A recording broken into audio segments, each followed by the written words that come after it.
This TuckerCountySports.com broadcast live on the Tucker County Basketball and Football YouTube live pages is being brought to you by Pat and Jacqueline Nichols, attorney at law. Proud to support Tucker County Sports. Ed, Marcy, and Roxanne, proud sponsors and supporters of Tucker County Kids. Jim's All-Star, hot food, cold beverages, and gas.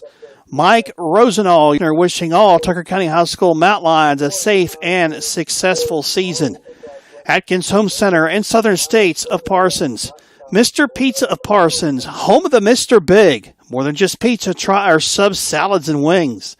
Robert Estates Incorporated, serving all of your general contracting needs. United Financial Service, auto, life, and commercial insurance plus annuities.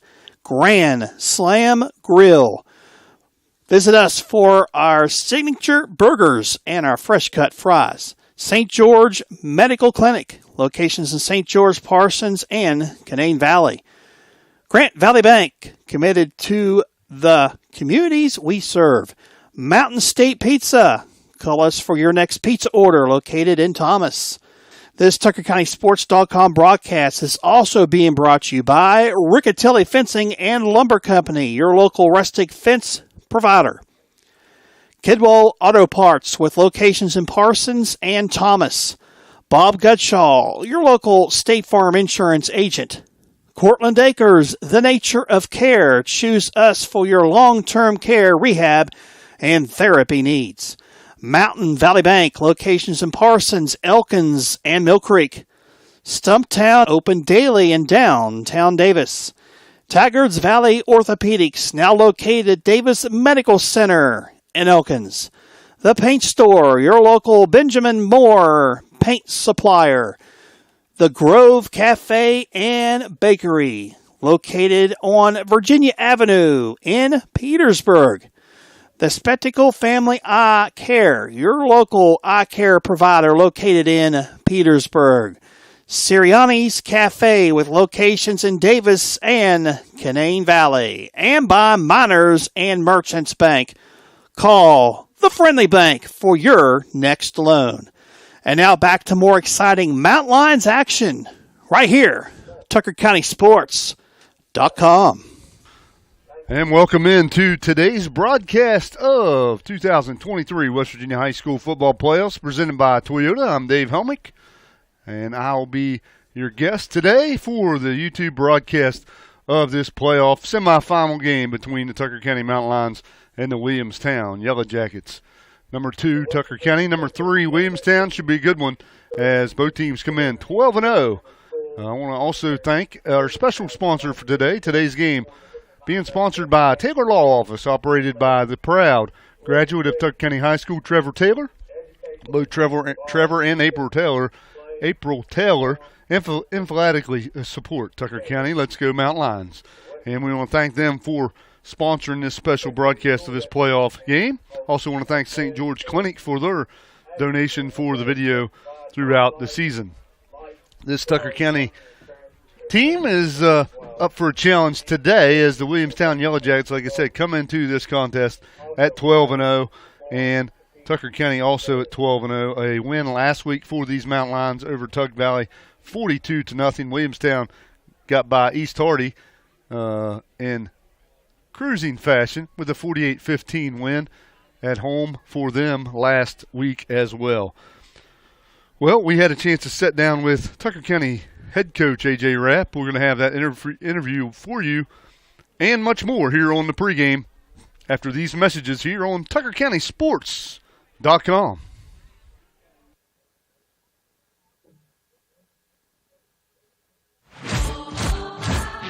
Adventure takes you here, but much of it starts right here in West Virginia, where Toyota has lived alongside hardworking West Virginians for over 25 years, investing over $2 billion in the Buffalo manufacturing plant and bringing in over 2,000 jobs.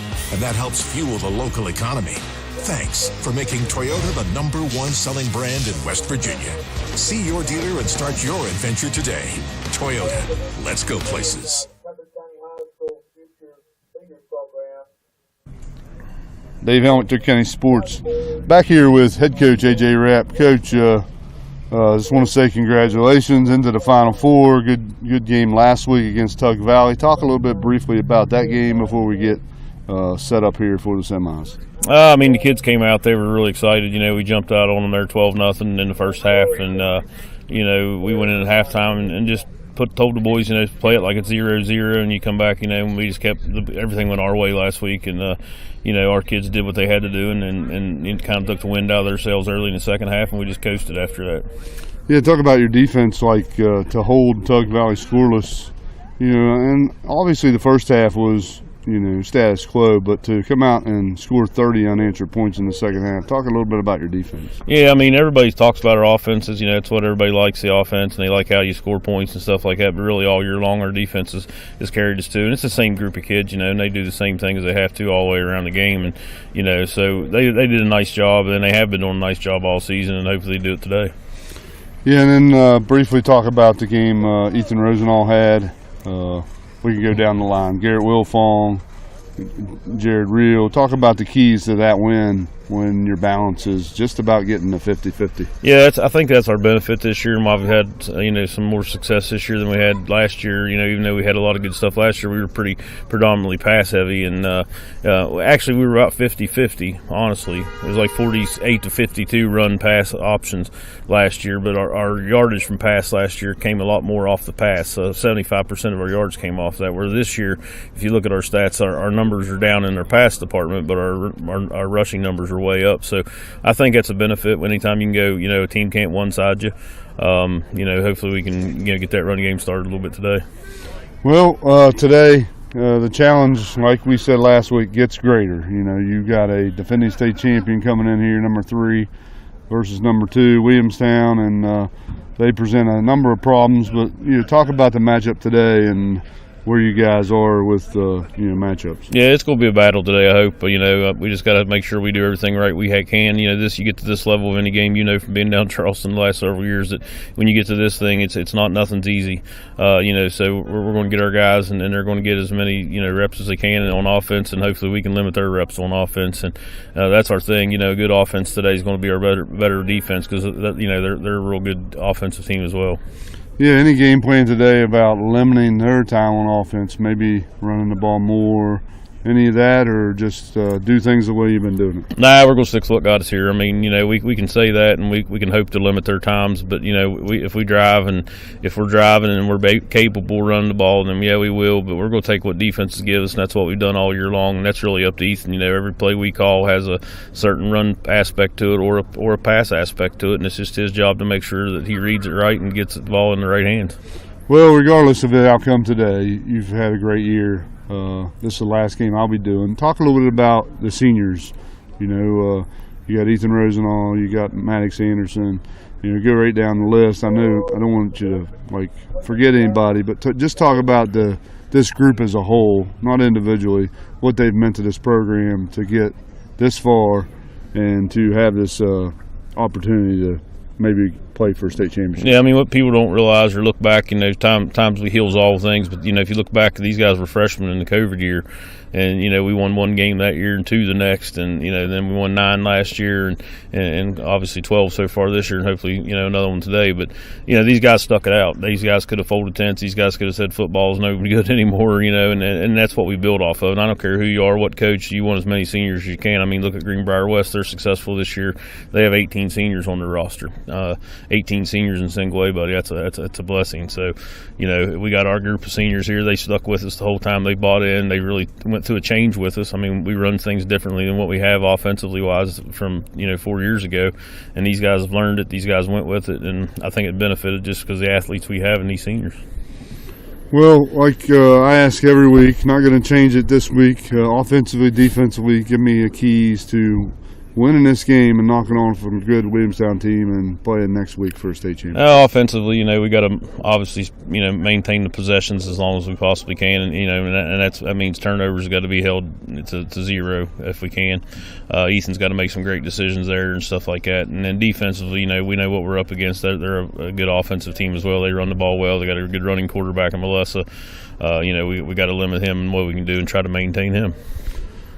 All right, Coach. Well, good luck, and hopefully we'll be moving on. Thank you, buddy. That was head coach AJ Rapp. We'll be back with more of the pregame after this. This TuckerCountySports.com broadcast live on the Tucker County High School football and basketball YouTube live page is being brought to you by Pat and Jacqueline Nichols, attorney at law, Jim's All-Star, Mike Rosenall, Atkins Home Center in Southern States of Parsons, Mr. Pizza of Parsons, Robert Estates Incorporated, United Financial Service, Grand Slam Grill, St. George Medical Clinic, Grant County Bank, Ed, Marcy, and Roxanne. Mountain State Pizza, and now back to more exciting action right here on TuckerCountySports.com. Dave Helmick back here with you. Tucker County, Williamstown, about ready to get things underway in its 2023 West Virginia High School Football Playoffs presented by Toyota. The West Virginia Secondary School Athletic Commission serves its 286-member schools and their students by providing leadership and support for the conduct of education-based athletics, which enrich the educational experience of all participants. Play, perform, compete together. WVSSAC. And I also want to thank our special sponsor tonight, Taylor Law Office, operated by a proud graduate of Tucker County High School, Trevor Taylor. Trevor and April Taylor both emphatically support the Tucker County Mountain Lions. Captains out on the field right now for both teams, and the coin toss getting ready to happen here as we're getting things started quickly here with 2:48 still left on the clock, and meaning that we may start a little early, which no one's going to argue against that. A nice day today. It's been dry. Field conditions a little muddy on the one side, and we will see how things go today, but nonetheless, we're going to play some football. Tucker County, 12-0. Williamstown, 12-0. Something's going to give today, and back in 2012, we had two great teams play, and it was a classic double overtime.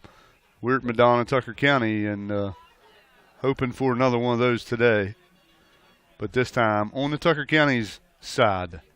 Coin toss is won by Tucker County, and they will defer to the second half, which they normally do. And that means Williamstown's going to get the ball to start this game. And we're going to see their everything quarterback Maxwell Malessa. He's the 6-foot, 191-pound senior who has set the all-purpose yardage record holder, I believe, for Williamstown High School. A lot of people tuned in already here on the YouTube channel. Just want to quickly make a shout out to Fred Meyer, our number one fan in Texas at San Antonio, is tuning in. Also, some other people tuning in: Martinsburg, Virginia, Summersville, South Carolina, and we'll get back. And some Williamstown fans, good to have you. Hopefully, I do it justice for you today, as these Tucker County, Williamstown getting ready to do battle here in Parsons, here at R.H. Armstrong Memorial Field, class of 1984 stadium. As both teams getting amped up here and getting ready to play some playoff football here. Single A semifinals. Winner goes to the championship game to play the winner of Greenbrier West and James Monroe. That game will be played next Saturday night in Wheeling on the island. And we will determine one of the side of those that championship here today in Parsons. Ethan Rosenall teeing it up here for Tucker County. He'll kick it away. Back deep to receive for Williamstown is number 11, Dodrell, and number 5, Goodnow.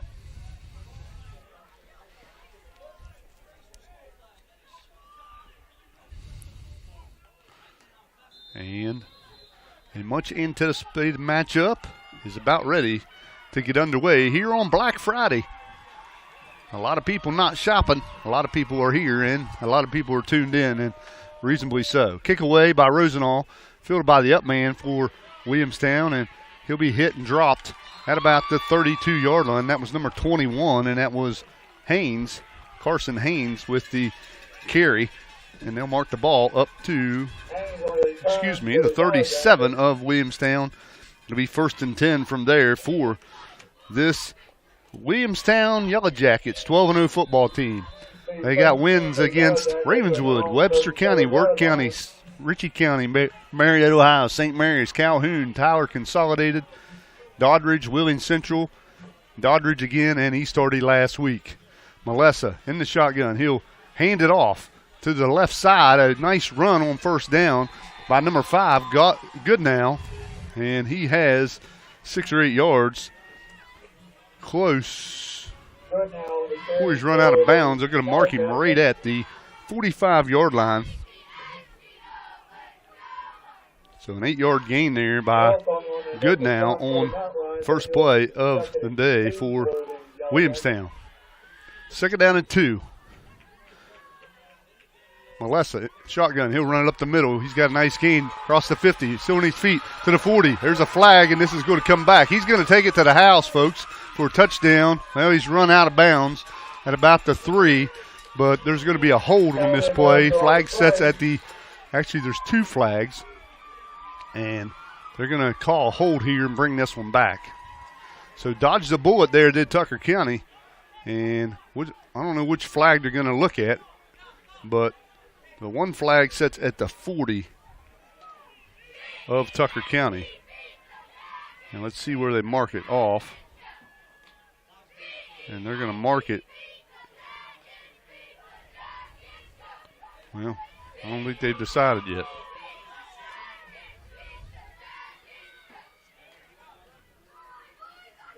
They're going to mark it back from the 45 of Tucker. So if they do that, it's going to be a 10-yard gain.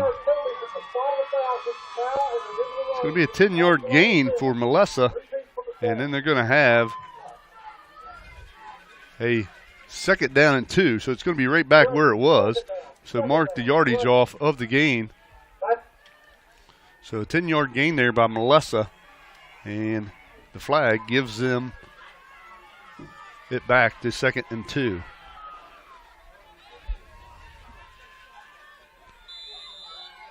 Melissa in the shotgun. He'll take it again, this time from the left side, and he's hit and dropped. And he leans forward. They're going to give him the 1st down on that yardage. Not much there, but he does get enough for the 1st down. And they'll mark the ball at about the, the 47-yard line. So a 2-yard gain there, but it's going to move the chains for Melissa. 1st and 10, Williamstown, as it's at the Williamstown 47-yard line. 1st and 10 from there. 3 receivers to the left, 1 to the right for Maxwell Melissa. He'll throw it out in the flat. It's caught by number 11, and he makes a man miss. He's hit, and he's still on his feet, still dragging tacklers up over the 40, and that is Dodgerell with a nice run and catch. And a good pass play is going to move the ball up to the 37-yard line of Tucker County.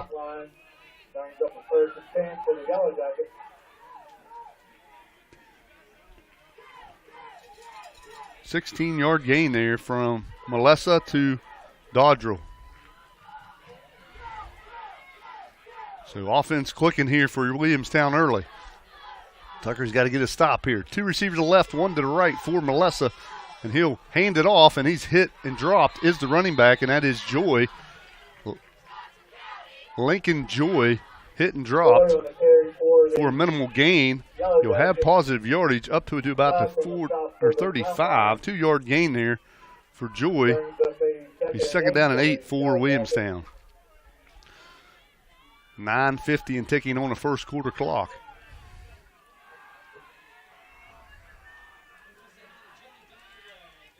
Three receivers to the right. Tight end to the left, and now we're going to get movement by Williamstown, and they're going to move them back 5 yards.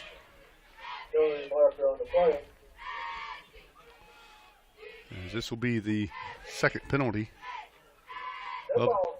of the night for Williamstown.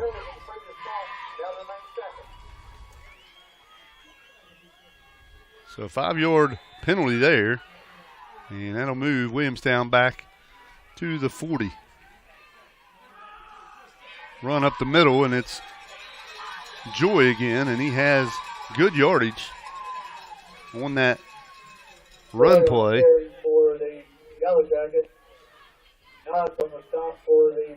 Move him up to the 33-yard line. It's going to be a 7-yard gain there for Joy. It's going to bring up 3rd down and about 5 for Williamstown. And a snap high by Melissa is caught, but he gets minimal gain there. Not sure if he got, we'll give him maybe back to the line of scrimmage. Yes, no gain there by Melissa. And it's going to be 4th down and 5.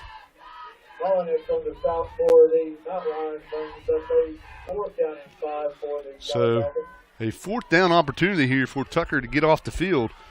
And Williamstown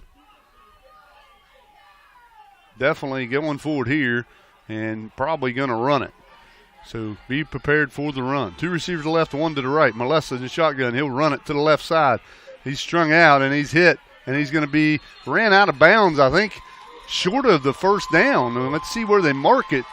But Tucker did a good job of making that play bounce out, and it's going to be a turnover on downs, Tucker County football. So a good job there by this Tucker County defense to knock him out of bounds at about the 30. Yard to gain was about the 28, so it's going to be 1st and 10. Tucker County at their own 30-yard line. So good job, D, there for Tucker County. Now, this Tucker County offense on the field. 2 receivers to the right, tight end to the left for Rosenall. Snap comes back. He'll hand it to Real. Real is running hard up the middle, and he's going to get minimal gain there. 1 or 2 yards does Real. And they're going to give him a yard to the 31. It's going to be 2nd down and 9 for the Mountain Lions. 7:50 and ticking on the 1st quarter clock. 2 receivers, actually 3 receivers to the right. Tight end to the left. Now he'll throw it out to Anderson. Anderson makes a man miss, still on his feet. He'll have close to 1st down yardage out there as he gets it out to the 36 or 7-yard line. They marked him out way shorter than I thought, and they put it down at about the 37-yard line. So a 6-yard gain there on that catch. It's going to be 3rd down and 2. Actually give him 7. So 3rd down and 2 for Tucker. Big play here. Rosenall, he'll throw it out there. Caught by Wilfong. He has the 1st down, and they're going to move the chains. Is Tucker County, and there's going to be a flag. So not what you want to see is a late flag, and I'm not sure what the call is going to be. And it's going to be on Williamstown. He's pointing towards Williamstown.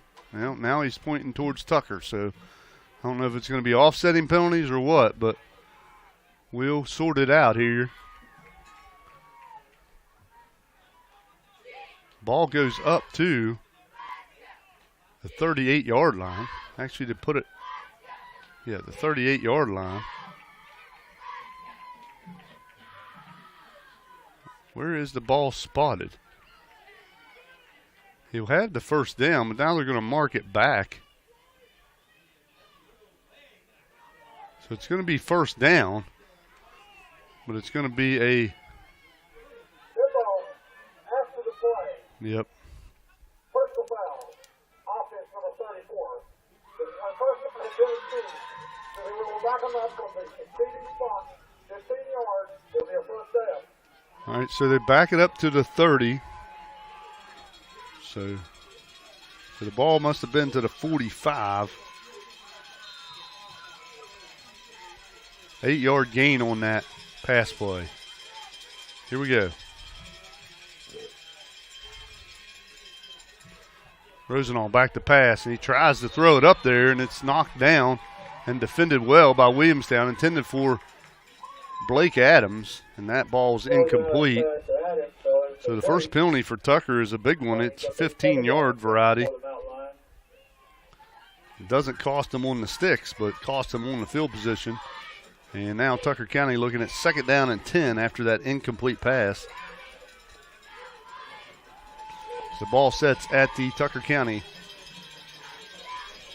29, 30-yard line.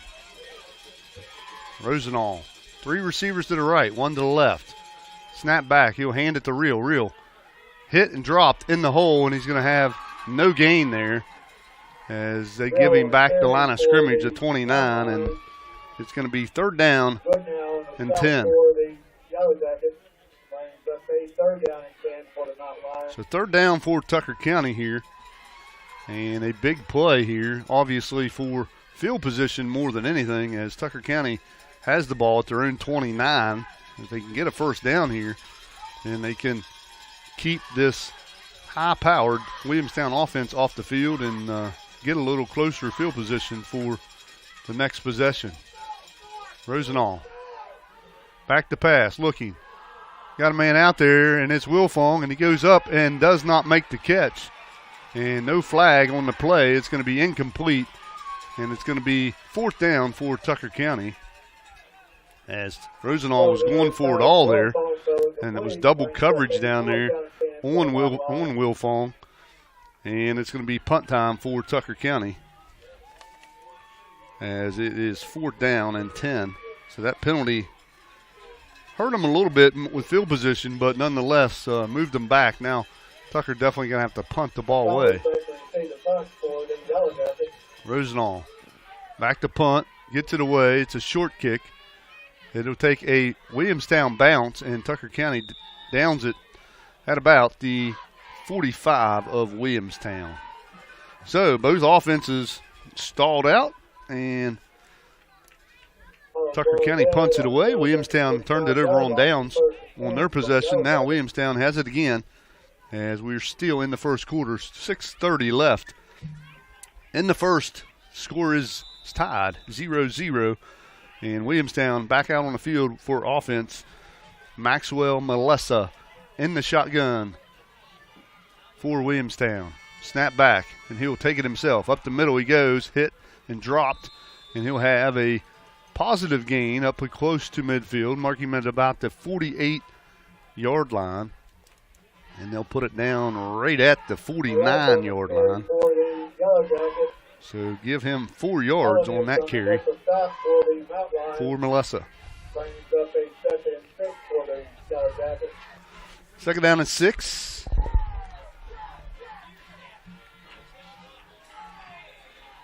Two receivers to the left, 1 to the right for Melissa. Shotgun. He'll hand it off to Joy. Joy to the left side. He's got room to run, and he gets cut down right at the yard marker. He'll have the 1st down. As Joy, with that run off the left side, put the ball down at the 44-yard line of Tucker. 1st and 10, Yellow Jackets. 6-yard gain there. 7-yard gain, my bad. So a 7-yard gain there for Joy to move the chains. 1st and 10, Williamstown. 2 receivers to the right, 1 to the left for Melissa. Melissa, he'll run it up the middle. This time he's hit and dropped at the line. Jared Reel with the big-time hit there as he gets Melissa before he can get away. They give him the line of scrimmage, and that's it. Actually, may give him a yard. They give him about a half a yard. So it's going to be 2nd down and 9 for Williamstown. Put the ball at the 43 of Tucker. Not sure about that one, but we'll have to live with it. 2 receivers each side for Melissa. 2nd and 10, or 2nd and 9. He'll hand it to Joy. Joy hop, skipping, jumping through the line, and he gets through, and he's got 1st down yardage inside the 30 of Tucker, as it looked like there wasn't much room there, but Joy hopped and skipped through there and got a good run all the way down to about the 25-yard line. So a big 18-yard gain there by Joy. So Williamstown knocking on the door here of the red zone for Tucker. Melissa will give it to Joy again. This time he's hit in the hole, and he's dropped and driven back by that Tucker County defense. In there on the tackle is number 66, Marky Phillips, Gavin Nestor, and number 42, Owen Knotts. There with the hit, a 2-yard gain there by Joy. Makes it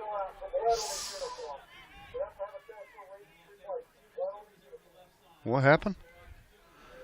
Not sure what happened, but he announced something there, but didn't catch it.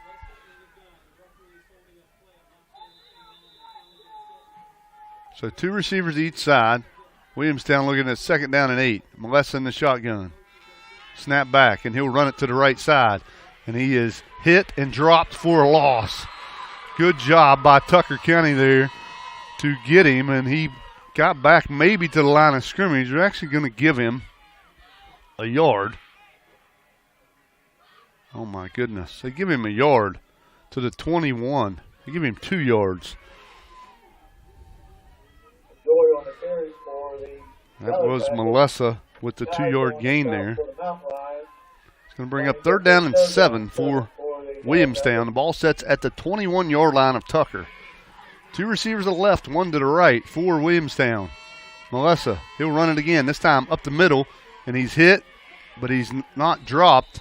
Dragging tacklers up across the 1st down marker. In and there on the tackle was Ethan Rosenall, as he has moved the chains up to the 14-yard line.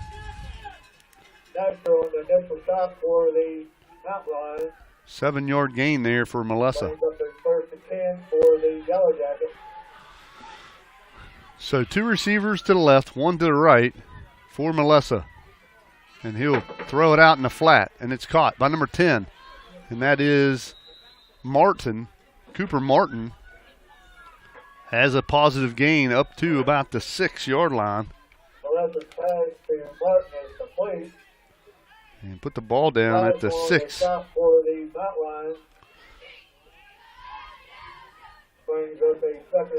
8-yard gain there on that pass play.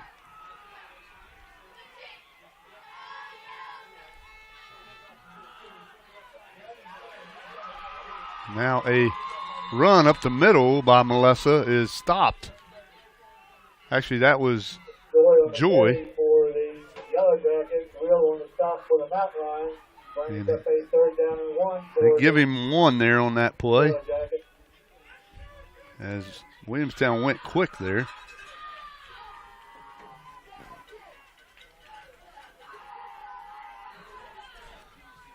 And here they go again. Up the middle goes Melissa, and he's going to be in the end zone for the touchdown. So Maxwell Melissa for the score. This one from 5 yards out. And Williamstown marches it down and gets on the scoreboard first with 1:41 left in the first quarter. Williamstown leads it early, 6-0.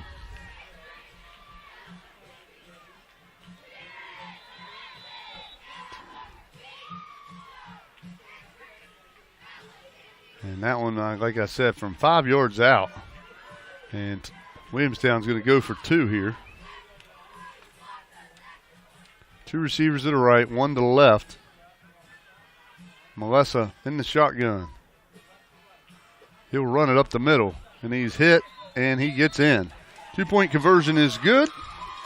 Williamstown leads it 8-0 early, or late here in the first quarter. We'll be back after these messages here on TuckerCountySports.com.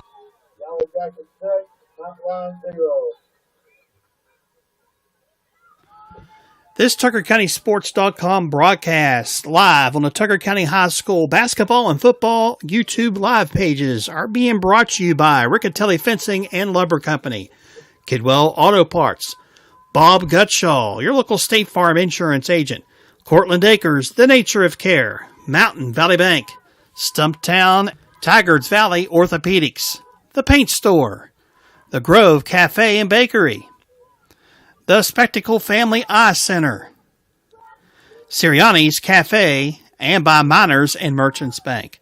And now back to more exciting Tucker County action right here on TuckerCountySports.com.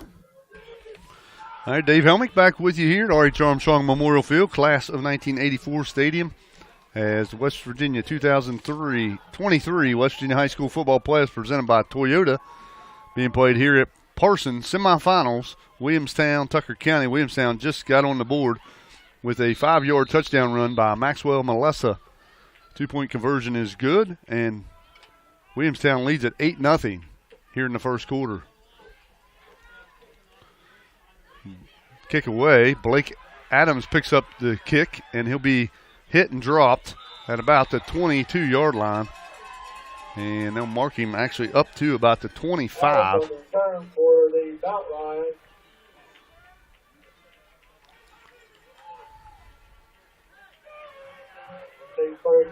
So mark the ball at the 25 for Tucker. They'll start from there, down 8-0 in this contest.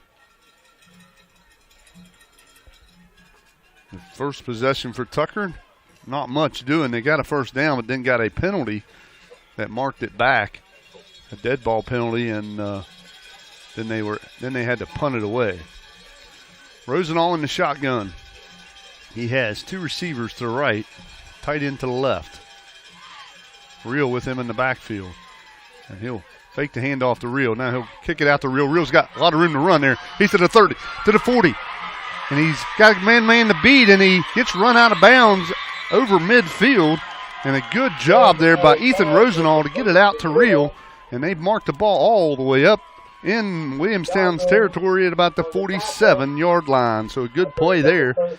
We'll get the yardage here in just a second.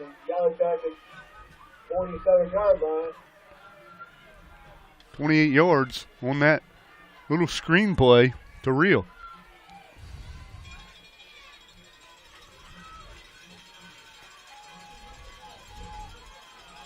All right, now Tucker in Williamstown territory. Rosenall has 2 receivers each side. He'll hand it off to Real. Real hit and dropped, but he churns forward for a couple yards, and they're not going to give him much, maybe a yard. Mark it up to the 46 on that 1-yard gain by Jared Real. So put the ball at the 46 of Williamstown. 2nd down and 9 for Tucker County.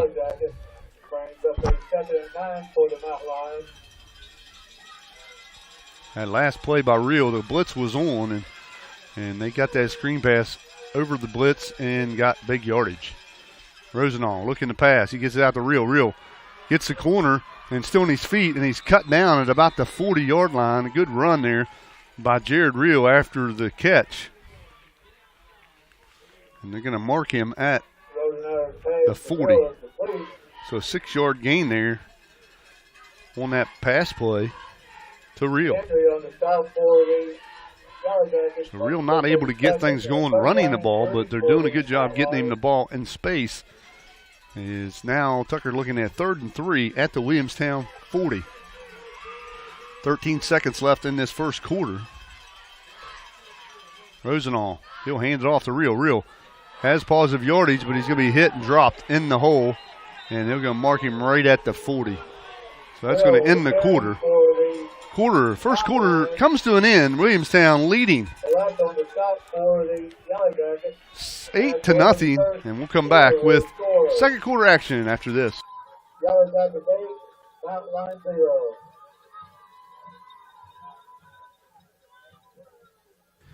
This TuckerCountySports.com broadcast live on the Tucker County High School football and basketball YouTube live page is being brought to you by Pat and Jacqueline Nichols, attorney at law, Jim's All-Star, Mike Rosenall, Atkins Home Center in Southern States of Parsons, Mr. Pizza of Parsons, Robert Estates Incorporated, United Financial Service, Grand Slam Grill, St. George Medical Clinic, Grant County Bank, Ed, Marcy, and Roxanne, Mountain State Pizza, and now back to more exciting action right here on TuckerCountySports.com.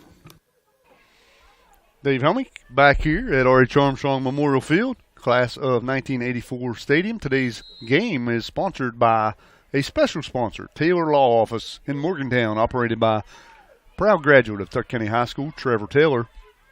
Both Trevor and April Taylor emphatically support Tucker County. Let's go Mountain Lions. And Tucker County looking at a 4th down and 3 here at the Williamstown 40. A big play here early in this game,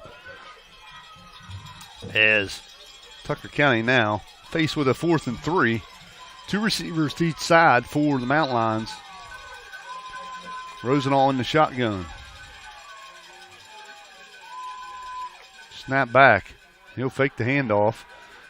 Don't have anybody there. And Garrett Wilfong with a great play as the ball is tipped up in the air, and Wilfong went and got it, and they'll move the chains. What a great play by Wilfong. 2 weeks in a row. Last week he has a one-handed catch across the middle on a critical 3rd down, 4th down play, and this time a beautiful play by Wilfong as the ball was tipped up, and he went and got it and moved the chains, marked the ball at the 30, a 10-yard gain there by Wilfong.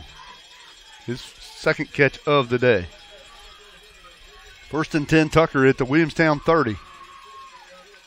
Rosenall throws it out to Adams, and Adams misses it, and it's intercepted. Ball intercepted by number, I see a number here, by number, I still can't see the number. My number 51. And they just threw the hands of a Tucker County receiver, Adams, and intercepted. So a bad break there for Tucker County as we put the ball down at the Williamstown 40. So now the D's got to step it up here after that interception. Handoff to the left side is Joy, and Joy has about 4 yards on that carry for Williamstown, and that's a big play right there. Tucker County had the momentum after picking up that 1st down, and just an unfortunate missed catch there by Adams, and it goes right through his hands, right into a Williamstown player's hands for the interception. 4-yard gain there by Joy for Williamstown on 1st down. 2nd down and 6. Melissa in the shotgun. He'll run it up the middle, and he's still on his feet, dragging Tucker County tacklers up over midfield, and they'll move the chains as they'll put that ball down inside Tucker County territory at about the 46-yard line. Carry for the Yellow Jackets. 10-yard gain there by Melissa. For the Mountain Lions, brings up a 1st and 10 for the Yellow Jackets on the Mountain Lions 36-yard line. This defense needs to stop here. Needs to stop this momentum of this Williamstown offense. They're rolling here. 2 receivers to the right, 1 to the left for Melissa. He's back to pass. And he'll throw it out there, and he's got a man, but it's overthrown, incomplete. And there's coverage out there by Blake Adams. And it's going to be 2nd down and 10 for Williamstown on that incomplete pass. So put the ball back down at the 46. It's going to be 2nd down and 10 for the Yellow Jackets. 10-14 left in this 2nd quarter. 2 receivers to the right, 1 to the left for Melissa. And up the middle he goes, running the ball to the right, still on his feet, has the 1st down, and he's hit and dropped over there on the far sideline at about the 35-yard line. It's going to be 1st down for Williamstown. And they put the ball down right at the 35. Well, that's on the carry for the So he needed Yellow Jackets. 10, he got 11. For the Mountain Lions, brings up a 1st and 10 And for the play's Yellow coming Jackets. with yardage coming in chunks for Williamstown here. 10:07 left in the 2nd quarter, and they're threatening again here in Tucker County territory. Melissa in the shotgun. Now he'll throw the reverse here. And it's to Joy. Joy tries to string it out, and he's going to be hit, and he's going to be dropped. A nice job by Tucker County's defense to string it out, and they put the ball down at the 39-yard line. It's going to be a loss of about 4. Good now, and it was carried for the Yellow Jackets. Actually, yes, you're right. It was good now. My bad. Not Joy. That's my fault. Good now with that carry. It's going to lose 4 on that reverse play. That's my fault. So used to calling Joy's number on the run. Good now, the receiver there on that end around. Puts Williamstown at 2nd and 14. This time they'll hand it to Joy. Joy makes a man miss in the hole, and he has a nice gain up close to the 30-yard line, but they're going to mark him back at about the 32-yard line.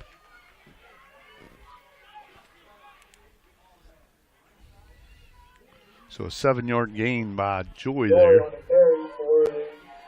After that 4-yard loss, puts them at 3rd down and 6. The problem with this Williamstown team is that 3rd and 6, they're in 4-down territory here, and they get some yardage with their run game. So you got to do some work here in the hole. Here's Melessa. He's still on his feet, and he'll have the 1st down, and he is tackled at about the 18, but it's going to move the chains for Williamstown.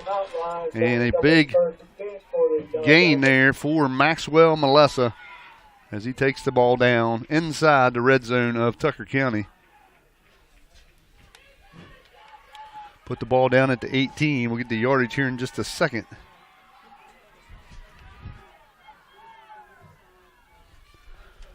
Another run play. This time it's Joy, and Joy's hit and dropped by number 51 for Tucker County, and that's Crossland.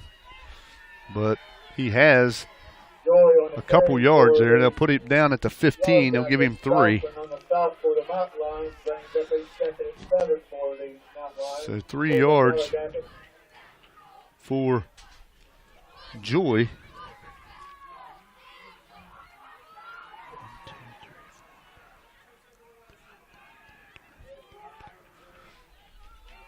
Now a handoff. Melessa hit and dropped. And he'll have a little bit of yardage, minimal gain there for Melessa. Melessa on the carry for the Yellow Jackets. Nod from the initial stop for the Mountain Lions. Brings up a 3rd down and 6 for the Put the ball at the 14. He gained 1. Did Melessa. And one thing he does well is he leans forward every time he gets hit. And there's hardly any negative play for Melessa. Ball's at the 14, looking at 3rd and 6 for Williamstown. Melessa in the shotgun. He's got 2 receivers to the right, 1 to the left. And he'll run it to the right. And he's going to hit and dropped, but he's going to have the 1st down as he needed to get to the 7. And they got him marked at about the 6. Yep, 6-yard line is where he's at. So he needed 6, he got 8. And this Williamstown offense is just hard to stop this run, most definitely. 1st and goal from the 6 for Williamstown. Melessa's throwing it out in the flat to Goodnow, and Goodnow is hit and dropped at about the 2. So a good job by the Tucker County defense there to corral him as he gets 4 yards on that pass play. Put the ball down at the 2. 2nd down and goal from there. And if there's any time Tucker County needs a turnover, it's right now. Williamstown breaks the huddle. 2 receivers to the right. 2 in the backfield with Melessa, who goes under center for the first time tonight. Right up the middle he goes to Joy. And Joy. No, that's not Joy. That might have been good now. I missed that carry. Let's see if I can get it on the replay.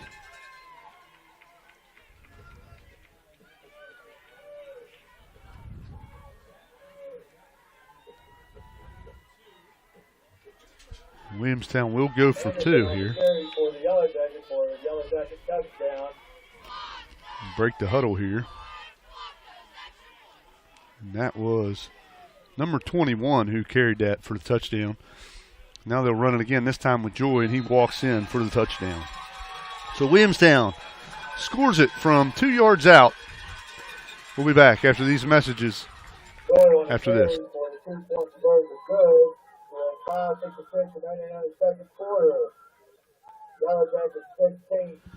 This TuckerCountySports.com broadcast live on the Tucker County High School basketball and football YouTube live pages are being brought to you by Riccatelli Fencing and Lumber Company, Kidwell Auto Parts, Bob Gutshaw, your local State Farm insurance agent, Cortland Acres, The Nature of Care, Mountain Valley Bank, Stumptown, Tigard's Valley Orthopedics, The Paint Store, The Grove Cafe and Bakery, The Spectacle Family Eye Center, Sirianni's Cafe, and by Miners and Merchants Bank. And now back to more exciting Tucker County action right here on TuckerCountySports.com. All right, we're back here, R.H. Armstrong Memorial Field, class of 1984 stadium, as Williamstown has scored again, this time on a 2-yard touchdown run by number 21, Carson Hayes. 2-point conversion is good on a Joy run.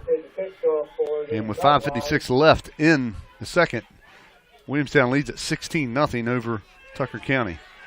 Maddox Anderson gets the kick, and he cuts it up. He's still on his feet to the 35, up close to the 40, and they're going to mark him down at about the 38-yard line. That's where Tucker County will take over. And Williamstown cashes in on that turnover by Tucker County as they march it down the field and score off that tipped ball interception. And Tucker County got some work to do here. They got the ball at their own 38-yard line, and Tucker's going to call a timeout here. And while they do take a timeout, we'll take time to tell you the West Virginia Secondary Schools Athletic Commission promotes athletes that provide lifelong and life-quality learning experiences to high school students while enhancing their achievement of educational goals. Play, perform, compete together. Also, I want to thank Taylor Law Office, owned and operated by a Tucker County grad, Trevor Taylor. Both Trevor and April Taylor, graduates of Tucker County High School. They emphatically support Tucker County. Let's go Mountain Lions.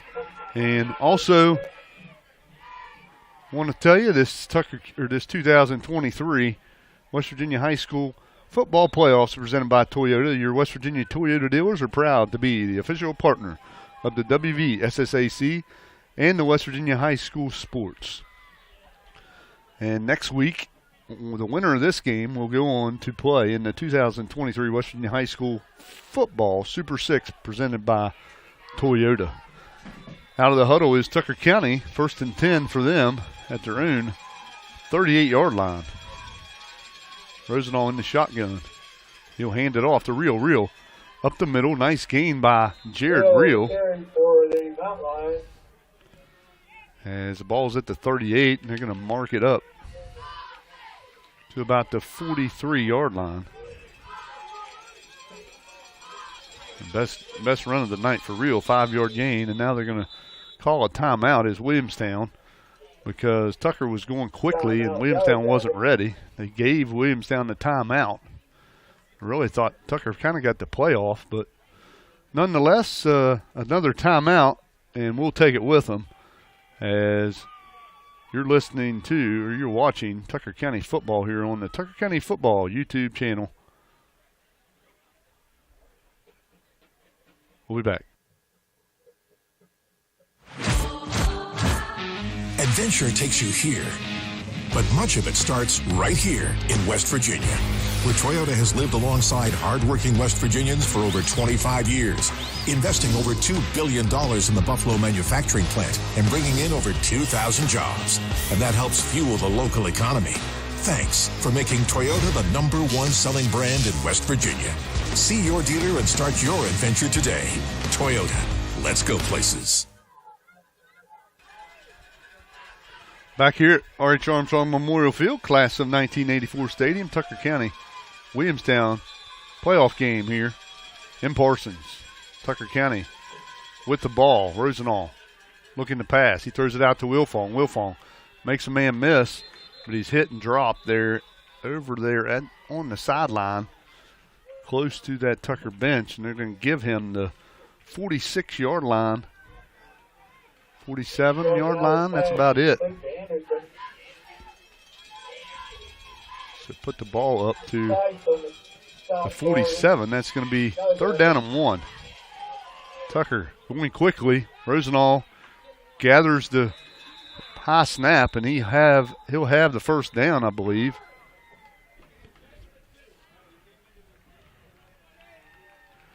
Four-yard gain on the pass play, and then another gain there by Rosenall on the run. It puts the ball up to the 49, 2-yard gain for Rosenall to move the chains. Rosenall rarely runs the ball, but had to there with that high snap. 2 receivers each side for Tucker County. Rosenall gives it to Reel. Reel's hit and dropped in the hole, and he does not get away. And the run game up the middle just not working for Tucker County. Put the ball back to about the 49, so it's going to be a no gain on the play. 2nd down and 10. That is the 3rd time tonight that Tucker County's ran the ball with a reel and got 0 yards. 2 receivers to the right, 2 to the left. Rosenall in the shotgun. He'll fake the handoff. Looking deep, he's got Anderson, and Anderson is overthrown, and the defender falls down, and it was a walk-in touchdown, but Rosenall just overthrew him. Wow. That was the... Yeah, it looked like maybe that was Adams over there, but a receiver streaking there. Ball is incomplete as the defender fell down. Thought that was Anderson, but he probably was Adams. But nonetheless, 3rd down and 10 for Tucker County. Ball's at the 49 of Tucker. Rosenall back to pass. Now they're going to blow this one dead as a false start. What are we going to say? Offsides defense. Okay. We'll take it. So it's going to be offsides on Williamstown. They were in the neutral zone.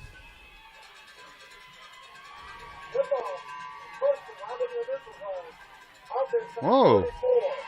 They called it on Tucker County. Well, neutral zone infraction by Tucker County. Wow. That's a rare call. That's going to put Tucker County back 5 yards here. And it's going to be a 3rd down and 15.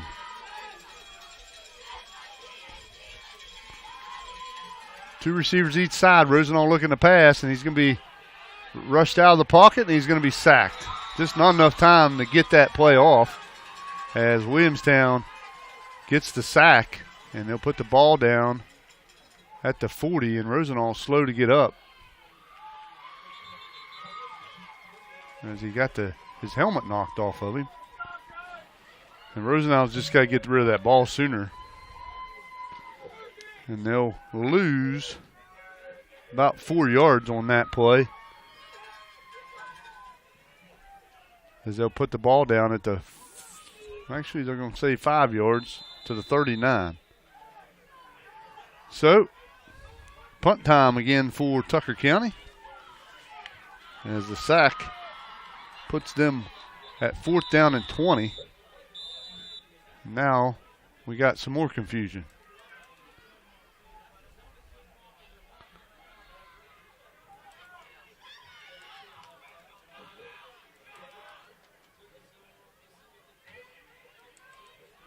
Now we're going to have the play here eventually.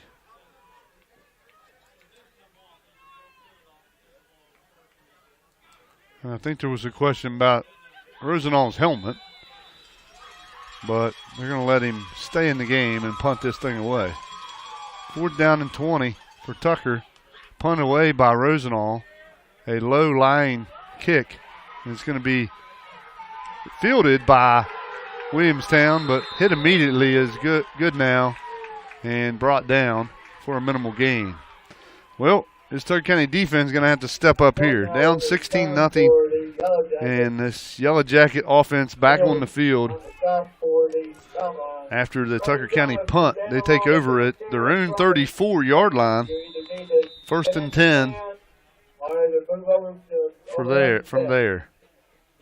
Tucker County still fighting here, but this defense is going to have to come up with a stop here. 2 receivers to the right, 1 to the left for Maxwell Melessa of Williamstown.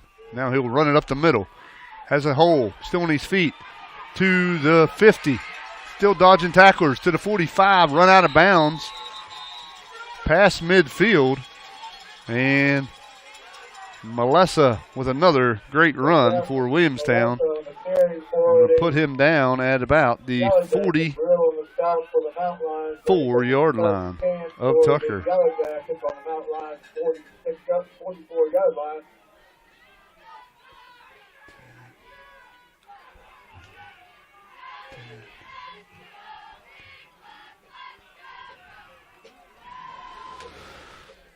Get the yardage here in just a second. Williamstown, 1st and 10. They'll give it then on the end around to Goodnow. Goodnow still on his feet, being slippery, and he takes it up inside the 30 to about the 28-yard line as Williamstown just gashing Tucker County now with some run plays. Goodnow returns for the carry for the Yellow Jackets. Anderson on the stop for the 16-yard gain there on that carry. Brings up a 1st and 10 for the Yellow Jackets. Put the ball down at the 20. Actually, they put it at the 29. That's a 15-yard gain. So Melessa out in the corner. He throws it to Goodnow, and it's incomplete. So incomplete pass there on 1st down. Puts it at 2nd and 10.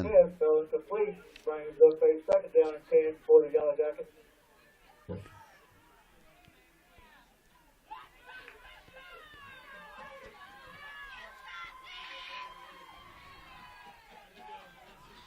Melessa in the shotgun. He'll run it to the right side. He gets through the hole, and it's going to be a still on his feet run, and Melessa's going to go in for the touchdown. And the referee falls down and hits the back of his head. Hopefully he's all right. He trips at the goal line there, but Melessa goes in from 29 yards out. And Williamstown's on the board again, and Maxwell Melessa is taking this game over with his legs.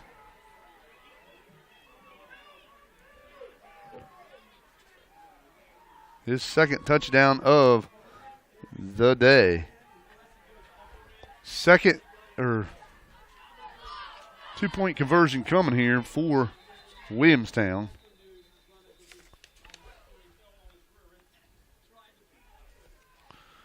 $22-0, 2-point conversion to come here for Williamstown.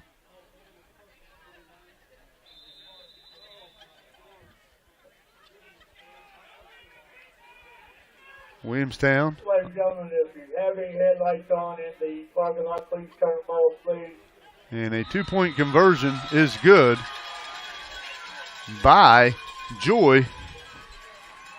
And Williamstown leads it 24-0. We'll be back after these messages here on Tucker County Sports.com. This TuckerCountySports.com broadcast live on the Tucker County High School football and basketball YouTube live page is being brought to you by Pat and Jacqueline Nichols, attorney at law, Jim's All-Star, Mike Rosenall, Atkins Home Center in Southern States of Parsons, Mr. Pizza of Parsons, Robert Estates Incorporated, United Financial Service, Grand Slam Grill, St. George Medical Clinic, Grant County Bank, Ed, Marcy, and Roxanne, Mountain State Pizza, and now back to more exciting action right here on TuckerCountySports.com.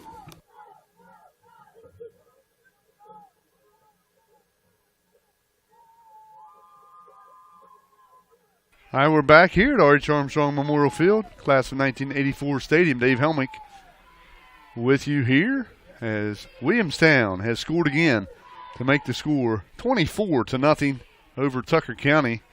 And 2:40 left in this second quarter. And kicking it away is Williamstown. And ball down to Anderson. Maddox Anderson waiting on the blockers. Gets a nice block out there to the left side, and there's a flag. It's going to be a face mask penalty, I believe. We'll see what they say here. A flag on the play. Not sure.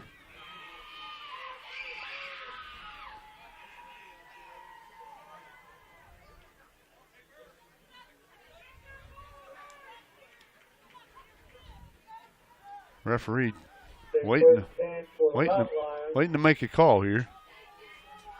Yep, and it's going to be a horse collar. Horse collar tackle puts the ball up to the 48-yard line of Tucker County. They'll be 1st and 10 from there. And this Mountain Line offense needs to get going here, especially before the half here. 3 receivers to the right, none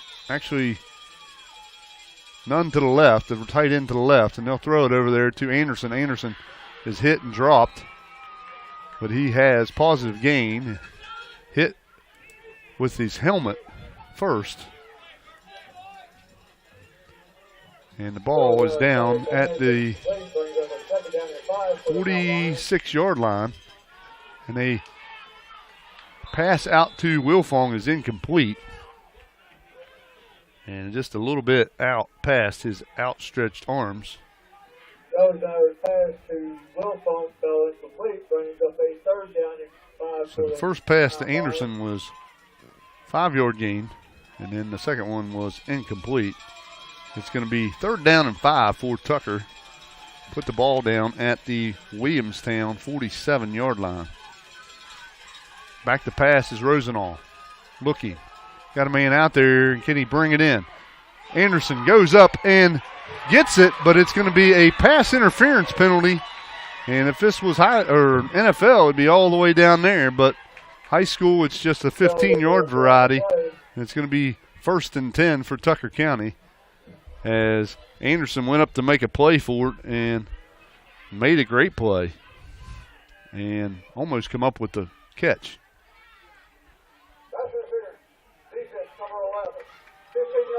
And that'll be the first penalty, I think, for actually the 3rd penalty for Williamstown today. So 1st and 10 for Tucker. Put the ball down at the 32-yard line of Williamstown. 1st and 10. Rosenall back to pass. And he overthrows Real. Rosenall just a little amped up here. And he's missed a couple here in this series. One overthrow to Wilfong, and there an overthrow to Real. Just need to take a deep breath and relax. This game is far from over, in my opinion, as Tucker County is capable of scoring. They just got to get a stop here against Williamstown. They get a score here and they get it to start the second half. That'll help. Rosenall back to pass, being rushed. And the ball is caught by Real, but he's going to lose yardage. He probably should have just dropped it. And they do call the pass complete. But that's not a good thing, because that ball is going to go back to the 37. It's going to be a 5-yard loss on the play. So 3rd down and 15 for the Mountain Lions. Just need half of it here. Don't try to get it all. Rosenall in the shotgun. Looking. You got a man out there, but he overthrows him, and it's incomplete.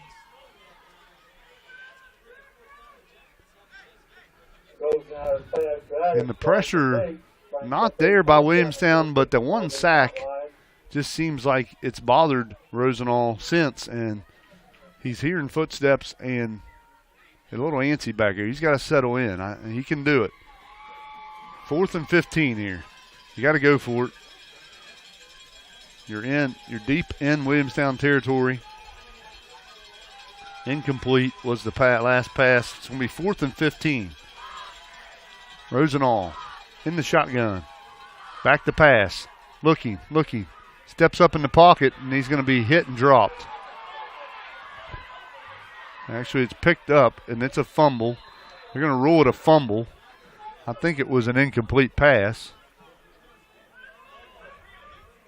And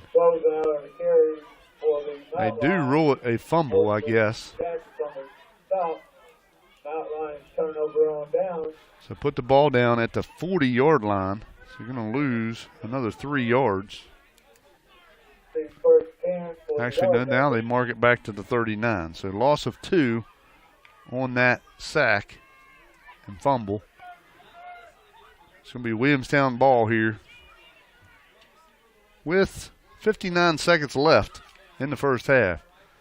And Williamstown hands it off. Up the middle goes Williamstown, and that is number 2, Joy, I believe. Yes, it is. Joy on the carry for the Yellow Jackets, real in the stop for the Mountain Lions. Brings up a first 10 for the Jackets.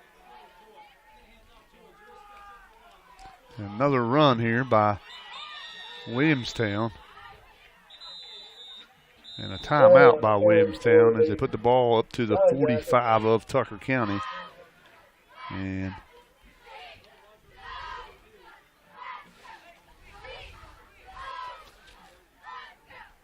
so Williamstown burns a timeout here.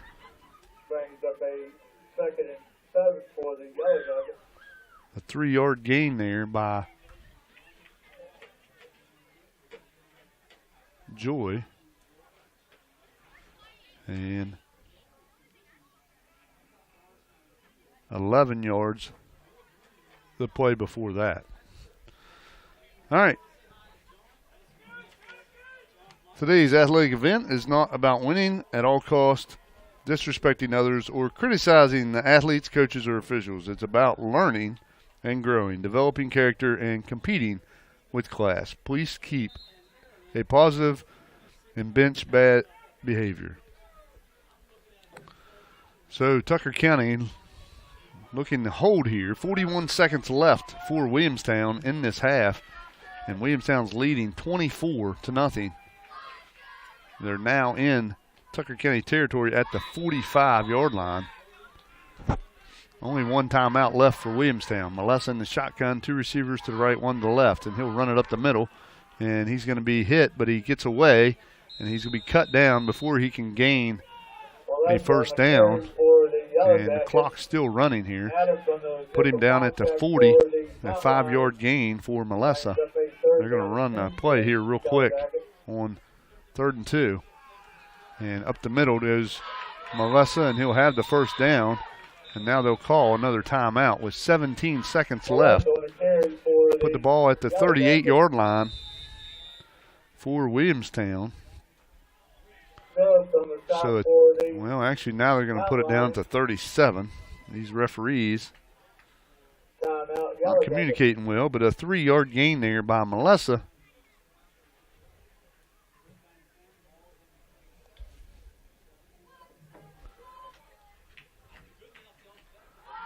So we'll take a break with them.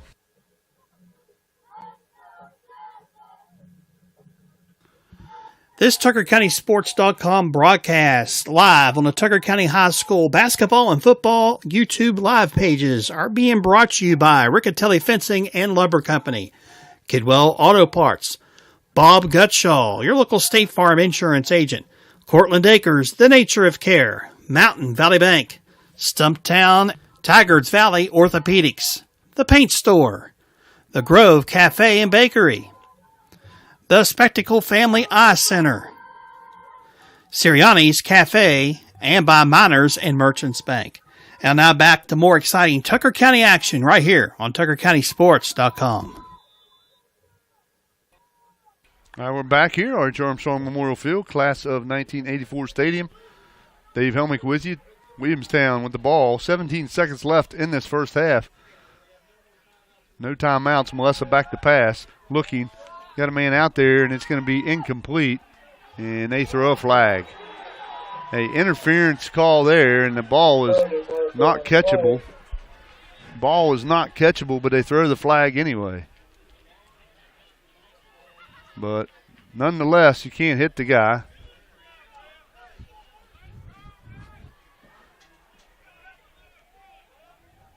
And it's going to be a 15-yard penalty on Tucker County and a first down for Williamstown with 11 seconds.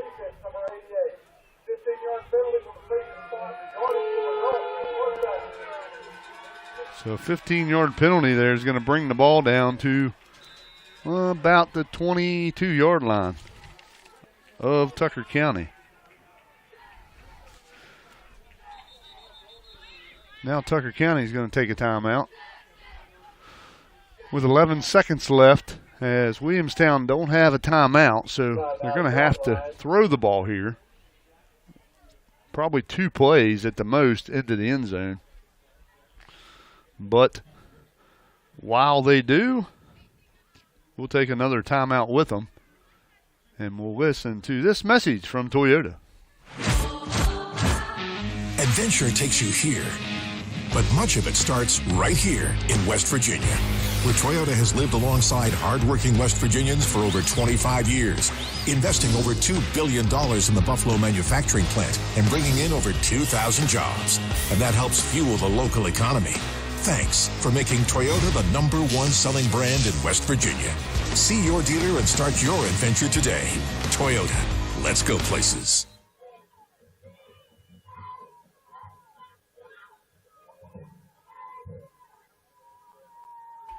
All right, we're back here. R.H. Armstrong Memorial Field, class of 1984 stadium. Williamstown with the ball. 11 seconds left in this first half. And back to pass is Melissa, rolling to the left and throwing it up for grabs. And Tucker County intercepts the ball. Nope, they call it incomplete. Just 3 seconds left, so Williamstown's going to have another play here, as that ball is knocked down there by a host of mountain lions. Racer channel down there. Incomplete pass for Melissa. And they're going to have one more shot at it here. 3 seconds left.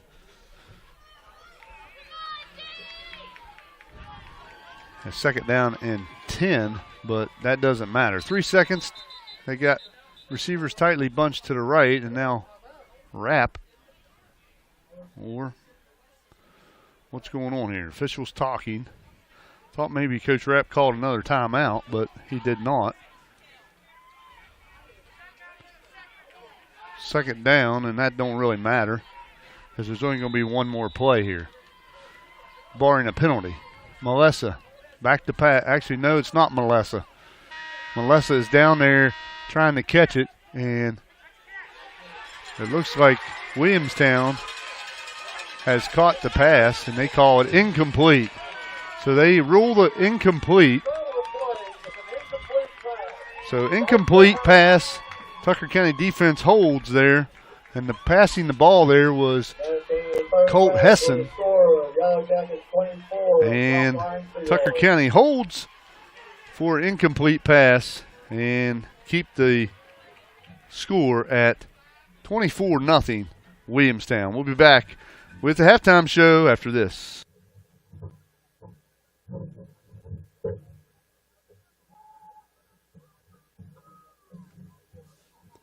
This TuckerCountySports.com broadcast live on the Tucker County basketball and football YouTube live pages is being brought to you by Pat and Jacqueline Nichols, attorney at law. Proud to support Tucker County Sports. Ed, Marcy, and Roxanne, proud sponsors and supporters of Tucker County Kids. Jim's All-Star, hot food, cold beverages, and gas.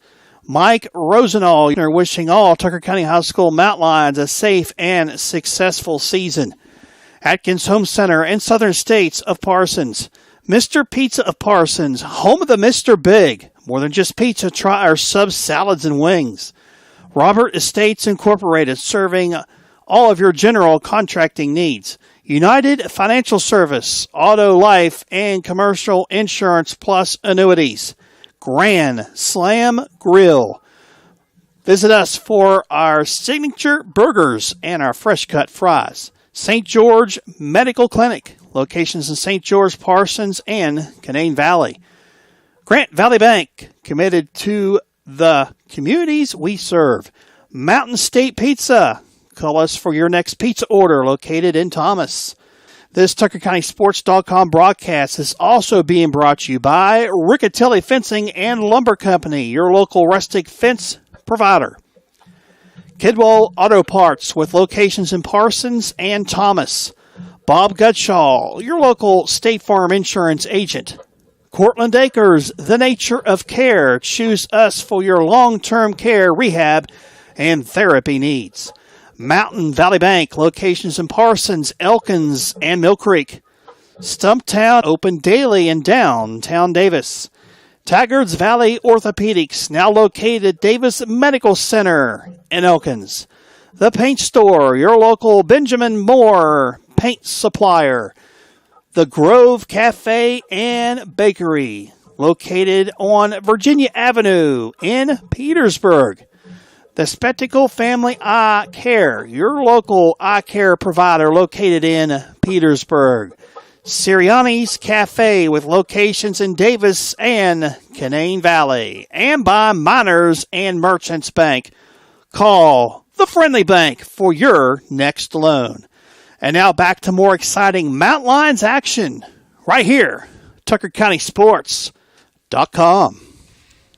All right, we're back here, R.H. Armstrong Memorial Field, class of 1984 stadium, as this semifinal 2023 West Virginia High School football playoffs presented by Toyota has come to the halftime break, where Williamstown leads it 24-0 over the Tucker County Mountain Lions here in Parsons. And halftime stats and more coming here later in the halftime. Also going to have a special guest, hopefully, here at halftime. Stay tuned for that if you're a Tucker County fan. And also, I want to say thanks for Taylor Law Office, operated by a proud Tucker County graduate of Tucker County High School, Trevor Taylor. Both Trevor and April Taylor emphatically support the Tucker County Mountain Lions. Let's go Mountain Lions. I want to thank them for coming aboard and being the special sponsor for this playoff game, as we have been faced with some fees to broadcast these live, the playoff games. So I want to thank the sponsors today, and that's Trevor Taylor and Taylor Law Office for that generous donation. Tucker County trailing 24-0, and this Tucker County team had a great season, and they're running into a buzzsaw here early in this first half, as Tucker County not able to get things going offensively. Drove the ball down into Williamstown territory a couple times, but drive stalled once on interception and a couple times on turnover on downs, and Tucker County with a couple punts. So that's the deal here. We'll go over some stats and the scoring summary here later on in the halftime. But for now, we're going to take another break and come back for more of the halftime here in Parsons, as the Williamstown marching band out on the field providing entertainment here at halftime. Good to see that, as not many schools have the band anymore. Good to see Williamstown with their band here tonight. Enjoy that, and we'll be back after these messages here on TuckerCountySports.com.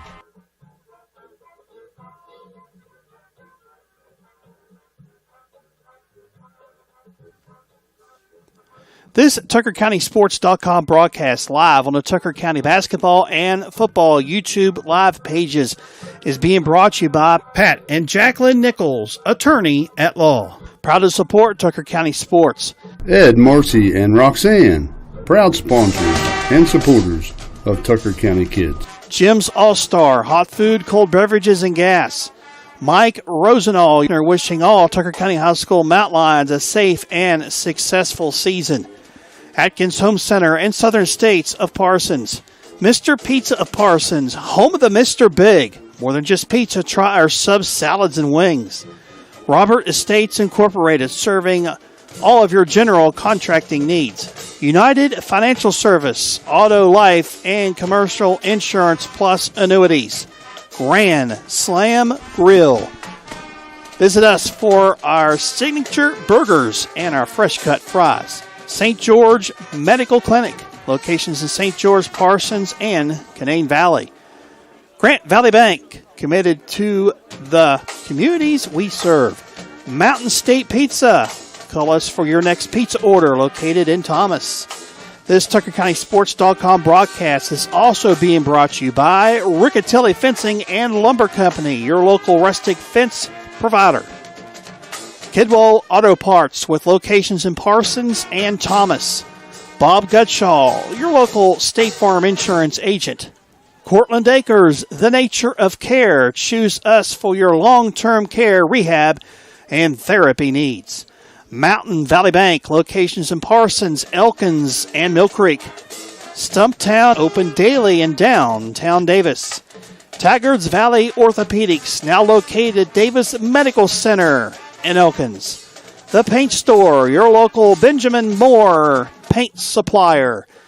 The Grove Cafe and Bakery, located on Virginia Avenue in Petersburg. The Spectacle Family Eye Care, your local eye care provider, located in Petersburg. Sirianni's Cafe, with locations in Davis and Canaan Valley. And by Miners and Merchants Bank. Call the Friendly Bank for your next loan. And now back to more exciting Mountain Lions action right here, TuckerCountySports.com. Dave Helmick back with you here at Arch Armstrong Memorial Field, class of 1984 stadium, and special guest with us as you hear the band playing in the background. East Fairmont head coach Shane Eckel. Coach, glad to have you in today. Hey, it's good to be back up here. And Coach Eckel, long-time Tucker County coach and a honorary Tucker County resident in my book, and good friend of mine. And Coach, just Tucker County just having problems here stopping Melissa in this Williamstown offense. They got us, if they could get a stop, I feel like we're moving the ball pretty well. Yeah, you got to like, the fact that Tucker's had some success offensively, and they're not too far off defensively.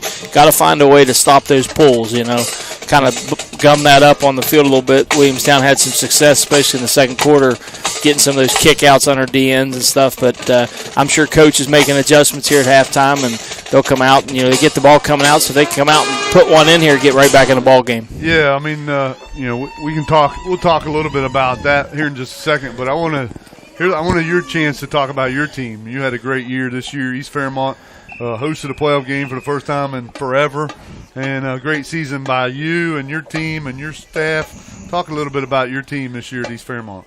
Well, with our senior class this year, we had a small senior class with 6 guys, but going 8-2. The last time East Fairmont started the year 8-1 was 1965, so that kind of gives you an idea where it was for us. So. It didn't work out in the first round. And give Hoover some credit.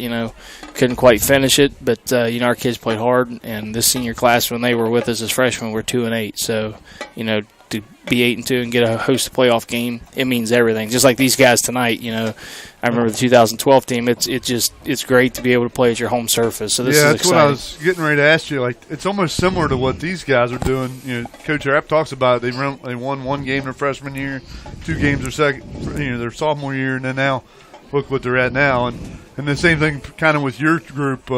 You started out rough, but you've got it turned around there. And talk a little bit about how that is to build that up.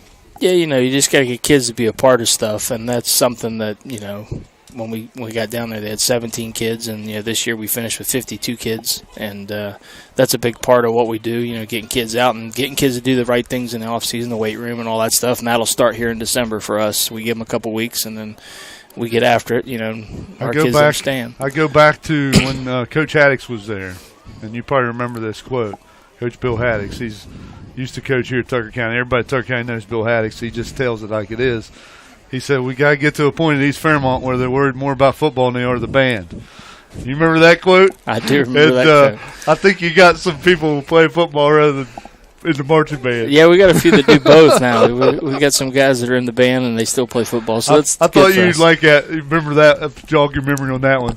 Yeah. And Coach Bill Haddix, what a gem he was through the years. But obviously, great job turning that around. And I'd like to see that success from you down there. And wish you nothing but the best. And and I know I've lived in Fairmont. I know what you're dealing with. With Fairmont Senior there and East Fairmont, it's you're fighting all the time for keeping athletes there, or getting the field and getting what you need done and all that. So, I mean, Fairmont Senior, a great program. Obviously, they're playing this weekend. And what people don't know is there's a Tucker County tie there, as Brody Whitehair, a very fine quarterback for them. My Whitehair's son, who played here and was a great player here. Yeah, I went to school with my great guy. And talk a little bit about Fairmont Senior, previewing that game. They're coming up and playing, Independence, a team they lost to last year. Yeah, Coach Barg does a good job there at Fairmont Senior. They got athletes all over the field, and I think tonight they may get a couple guys back that they haven't had. They got hurt. 14's coming back. Don't know who that is, but I heard them say 14's coming back. Yeah, the Michaels kid. That's Coach Roy Michaels' grandson, and he's a player. His brother. Mm-hmm. Okay. Yeah, and he's a player defensively for them. He played in our game, got hurt in the third quarter, and so having him back will help them. And Fairmont Senior, they're tough, and they're going to be tough to beat tonight at East West Stadium. That's a tough place. I mean, Independence is playing really well right now, so they're defending champs, and still someone knocks them off. So, and then the last thing I want to talk about is, I said this last week, and for you being a Marion County resident, born and raised, what would it mean next week to have an all Marion County championship, North Marion versus Fairmont Senior in Wheeling? I mean, I don't think that's ever happened, has it? They did maybe back in the teens. Yeah, like 1980, 81, somewhere in there. I think those two teams played for a state title, and North Marion beat Fairmont Senior. I think I could be wrong on that, but I think so. And what a crazy thing that would be. Yeah, I mean, Marion County football this year pretty tough. North Marion, Darren Hayes does a great job. I mean, we were 8-2, and our two losses were in the county. Right. So pretty good football teams there. And like I said, athletically here tonight, you got some good guys on the field, with Williamstown. And Tucker's got some players. They got some athletes. Just got to find a way to, not turn the ball over and not have dumb penalties. Yeah, last question I have for you, and I'll let you go, because I know, you're visiting with some people here too, being back home again, or what I consider your home. Yeah. You've been here so long. But this team, like you're talking about that pulling guard, tell how hard that is, like from a linebacker's perspective, to see what's going on and not chase the wrong person or chase the wrong lineman and getting caught up in those blocks and trying to get through that to get a tackle. Yeah, it's a lot of discipline, because that gives them angles and advantage on the numbers. And, as an LB, we get what we call eye candy in the backfield, and then you got, where the ball's actually going. And usually if you follow those line guys, they're going to tell you where the ball is actually going. And the linebackers have done a pretty good job tonight. I'm really impressed with Real. I've seen him a couple times on film throughout the year, and you watched a couple of their playoff games when we were in the playoffs, and I tell you what, he's tough for Tucker in the middle. So the amazing part about Real is, like, I called him when he was a freshman out there playing, and he bit on everything, right? And he's gotten better at that. And yes. And I was worried about that tonight with the way Melissa does the fakes. And yes. Melissa's a very disciplined fake guy. If you start watching film, it's crazy how good he fakes. Yeah. And you're right. I think we've done a good thing mostly. I think we got wore down there late, and they were gashing us. And it was one of those things where I thought we had our opportunity to stop them and get them off the field, but we just missed a couple tackles. Yeah, and it's little fundamental things, and I think their DNs can help. Our DNs can help us a little bit here in the second half, and they may have to do some stunts to get them down into those crashes to kind of help your LBs a little bit. And you're going to have to take a few chances because you're down a little bit. But I think they're going to probably scheme and game plan here at halftime and come out with something. And I think offensively, you've got things that you can do. You just can't. No turnovers and penalties, right? They've had a turnover stop a drive, and we had a penalty to stop a drive. And, other than that, they've had some nice plays. You just got to keep them going. So. Yeah, I thought the interception through the hands of Blake Adams was big. It stopped that drive. It would have been close getting the first down there, but Rosenall's missed a couple deep ones that he normally don't miss, and that's been kind of one of those things where you're in a game. It's both teams are really tight, and one little mistake is kind of mounts. Yeah, and there's lots of energy. The kids are excited because you're Yes. a step away from wheeling. You know what that's Right. like, and hopefully he can calm down a little bit. And I'm sure the coaches will get him calmed down, and they got to get guys refocused. If they can come out here and do something with this drive, get back in the football game, they can make a game of this, and then give yourself a chance to win in the fourth quarter. Well, definitely, and Coach, I want to thank you for joining us. I know thanks for having me. taking time out of your schedule to come up here and chat with us, and I appreciate seeing you, and best of luck in the future. Thank you. That was former Tucker County coach Shane Eckel, now the head coach of East Fairmont, and thank him for joining us, and wish him the best of luck going forward. I'm always rooting for him unless we're playing East Fairmont. He knows that. All right, we're going to pause for one last break here, and then we're going to come back with the halftime stats and more here. This is Tucker County Sports. Tucker County trailing Williamstown 24-0 at the half. This TuckerCountySports.com broadcast live on the Tucker County basketball and football YouTube live pages is being brought to you by Pat and Jacqueline Nichols, attorney at law. Proud to support Tucker County Sports. Ed, Marcy, and Roxanne, proud sponsors and supporters of Tucker County Kids. Jim's All-Star, hot food, cold beverages, and gas. Mike Rosenall, wishing all Tucker County High School Mountain Lions a safe and successful season. Atkins Home Center and Southern States of Parsons. Mr. Pizza of Parsons, home of the Mr. Big. More than just pizza, try our subs, salads, and wings. Robert Estates Incorporated, serving all of your general contracting needs. United Financial Service, auto, life, and commercial insurance plus annuities. Grand Slam Grill. Visit us for our signature burgers and our fresh cut fries. St. George Medical Clinic, locations in St. George, Parsons, and Canaan Valley. Grant Valley Bank, committed to the communities we serve. Mountain State Pizza, call us for your next pizza order, located in Thomas. This TuckerCountySports.com broadcast is also being brought to you by Riccatelli Fencing and Lumber Company, your local rustic fence provider. Kidwell Auto Parts, with locations in Parsons and Thomas. Bob Gutschall, your local State Farm insurance agent. Cortland Acres, the nature of care. Choose us for your long-term care, rehab, and therapy needs. Mountain Valley Bank, locations in Parsons, Elkins, and Mill Creek.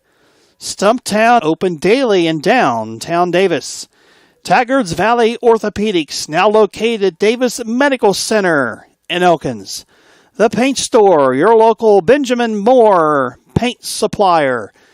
The Grove Cafe and Bakery, located on Virginia Avenue in Petersburg. The Spectacle Family Eye Care, your local eye care provider, located in Petersburg. Sirianni's Cafe, with locations in Davis and Canaan Valley. And by Miners and Merchants Bank. Call the Friendly Bank for your next loan. And now back to more exciting Mountain Lions action right here, TuckerCountySports.com.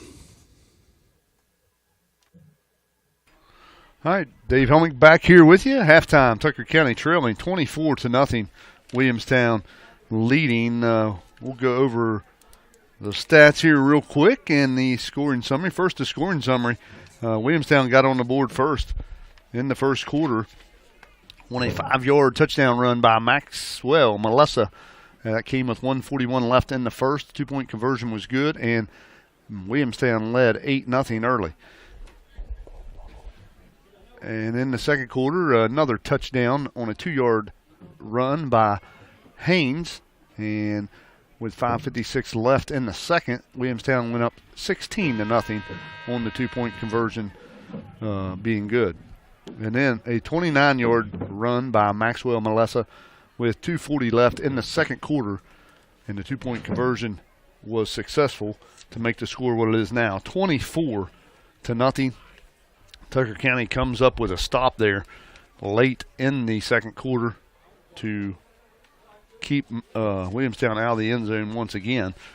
And look at the stats here real quick as Tucker County, we'll start with them. They only have 2 yards rushing total in the first half.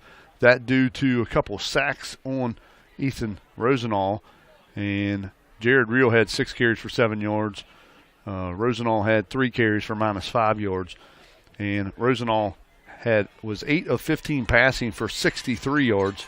And Tucker County has a total of 65 total yards. Leading receiver was Jared Reel with 3 catches for 29 yards. Garrett Wilfong had 3 catches for 22 yards. Maddox Anderson had 2 catches for 12 yards. And Williamstown, they had a total of 196 yards rushing, and it was 105 yards rushing for Maxwell Melessa, 16 carries for him for 105 yards. Lincoln Joy had 12 carries for 70 yards, and Goodnow had 3 carries for 19 yards for a total of 196. And Williamstown was 4 of 7, passing for 36 yards. Those passes went to Goodnow for 4 yards, Martin for 8 yards, and Dodrell for 16 yards for a total of 28 yards receiving. Actually, 36 yards receiving. As I missed one there. And 196 rushing for a total of 236 yards, or 232 yards for Williamstown, compared to just 65 yards for Tucker County. Tucker County has to get the offense going, and they'll get the ball here to start this second half. Will Tucker County, as Williamstown will kick it away.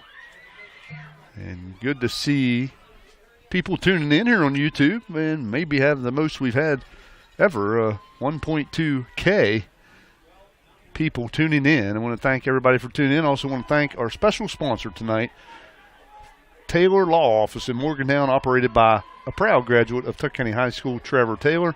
Both Trevor and April Taylor emphatically support Tucker County. Let's go Mountain Lions. I want to thank them for their support to bring you this game tonight. Kick away, fielded by Anderson. Up the middle goes Anderson, and then backwards he goes. Not where you want to go, and they're going to hit him and drive him back to about the 22-yard line. And that's where Tucker County will take over. 1st and 10 from there. I want to thank Coach Shane Eckel for joining me at halftime. Good conversation with him.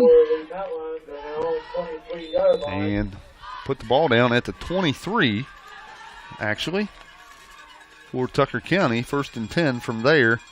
And right now is when Tucker County needs to get things going here on offense.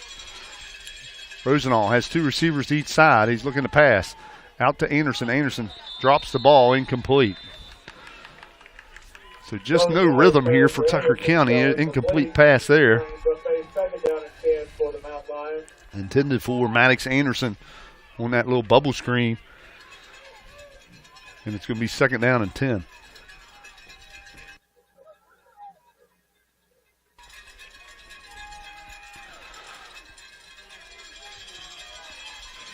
Second down and 10. Ball's at the 23 of Tucker. Rosenall in the shotgun. He's got 1 receiver to the left, 3 to the right. And he'll hand it off to Reel. Reel still on his feet, still turning forward.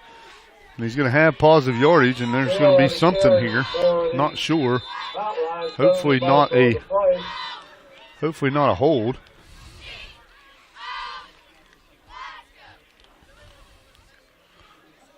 The official white hat threw the flag, and they're going to mark it off. The face mask. Yep, personal foul, face mask. Put the ball about a 4 or 5 yard gain there. give him 4 on the carry, and they'll mark the penalty yardage off from there. Another 15-yard penalty for Williamstown on the face mask. That's the second 15-yard penalty. There was one pass interference also, so Tucker County now looking to pass. And back to pass is Rosenall, and he throws it out there for Anderson, and it's incomplete. I believe, nope, that was Blake Adams. Nope. Racer Channel. Intended for Racer Channel, and it's incomplete.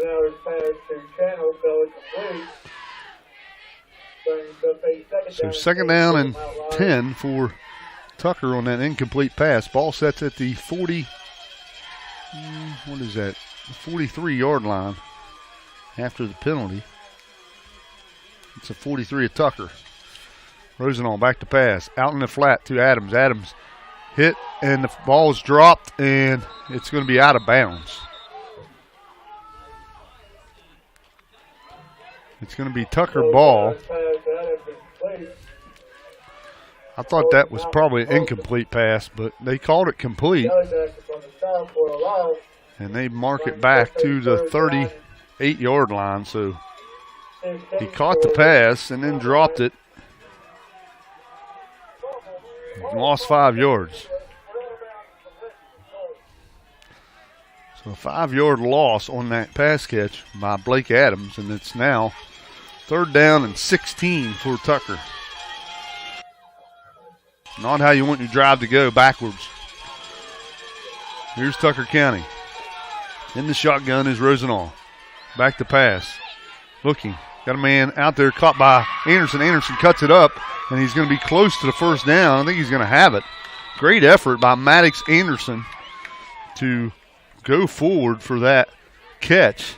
And they're going to put the ball down at the 48-yard line of Williamstown. It's going to be about a half yard short, it looks like. So they needed 16. They got 15. So a 15-yard pass play there puts Tucker County in manageable position here. They're going to go for it. Right across midfield. Big play here. 4th down and 1. Rosenall in the shotgun. And he'll hand it off to Real. Real has the first down up over the 45 to about the 44-yard line.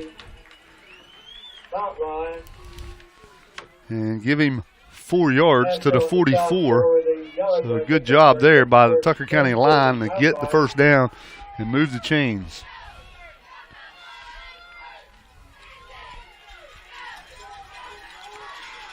So 1st and 10 at the 39. Tucker County desperately needs a score here.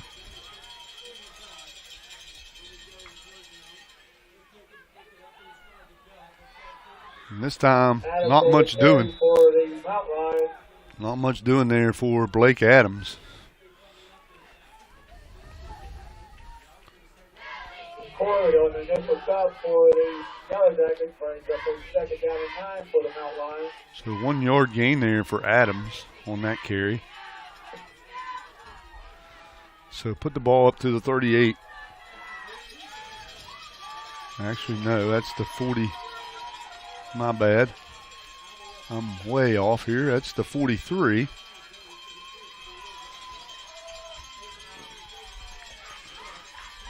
One yard gain for Adams. Here's Rosenall rolling to the left. Looking. He's got a man out there. It's Wilfong. He goes up and catches it.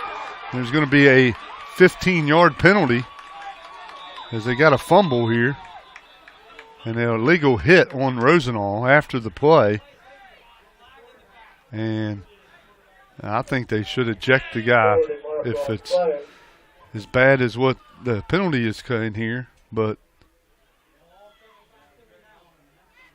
it's going to be a catch, fumble, recovered by Williamstown, it looked like. But it's all going to be null for none, as it looks like a hit on the quarterback late. Let me see what they call here.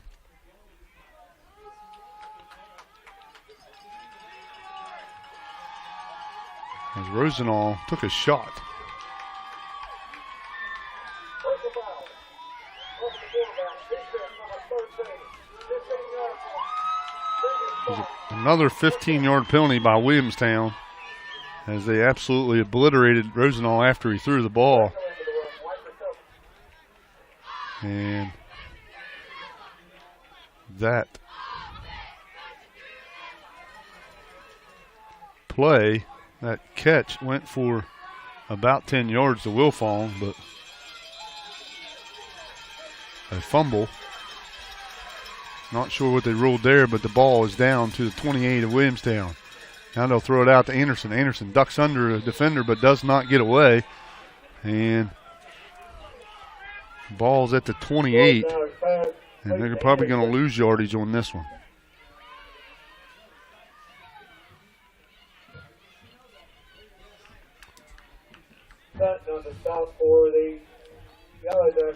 The penalty was late hit, not unsportsmanlike, not anything sportsmanlike.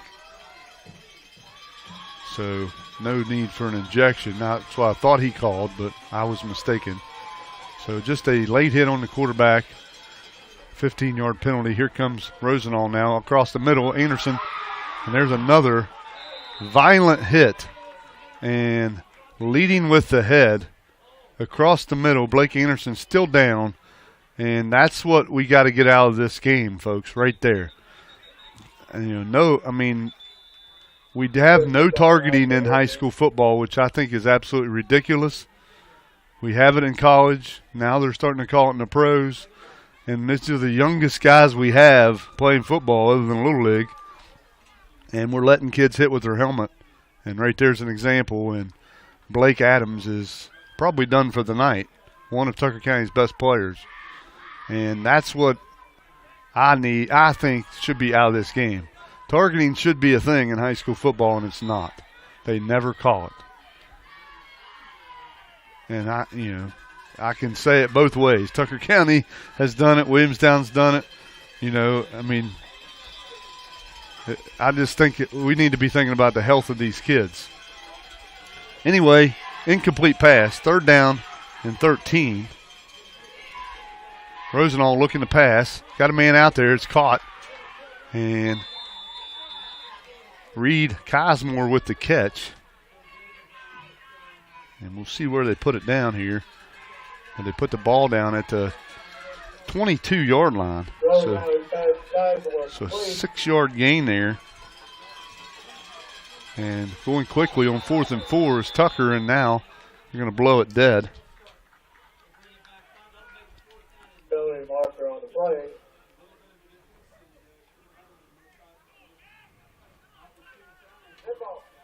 They call a false start penalty on Tucker. Just going to mark it back here. 4th and 4 is now going to be 4th and long. So another 5-yard penalty for Tucker County on a false start.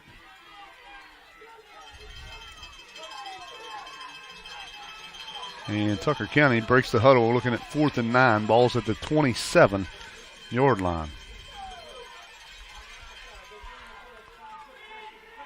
And now a sack back there by Williamstown, and that's going to give Williamstown the ball. Back at about the 38-yard line of Williamstown. It's going to be 1st and 10 for Williamstown.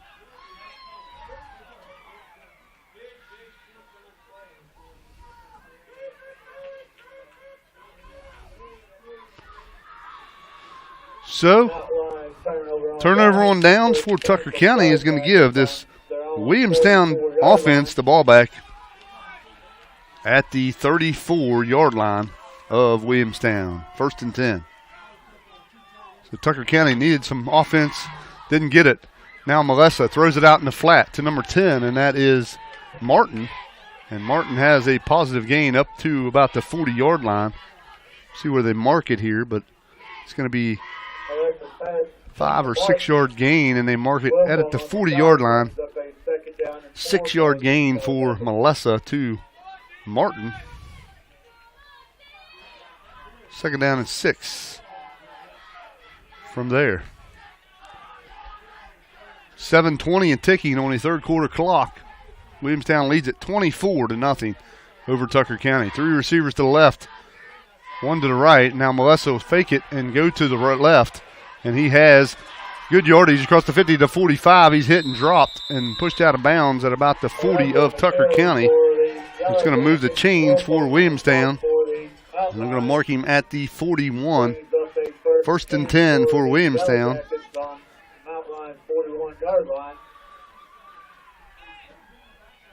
As he gets about 19 yards. It's a good run there by Melissa.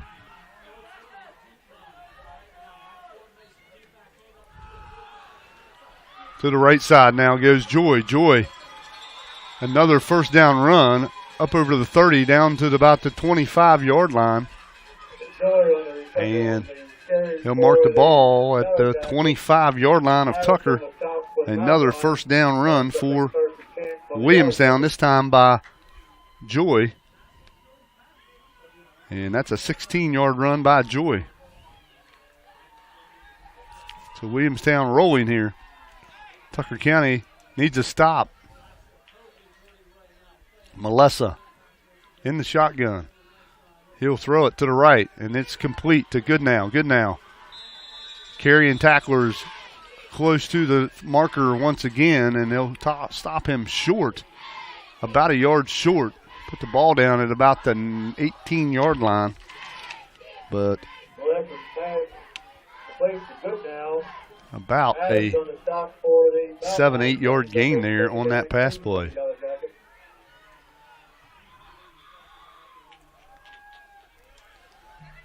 Second down and 2. Melissa under center now. He'll hand it off to Joy, and Joy is hit and dropped at about the 16, but he'll move the chains, I believe, for the first down. It'll be close. Put the ball at the 16. I think he's got to get to the 15 for the first down. It's going to be short by a yard. So Joy gets 2. And they will measure here.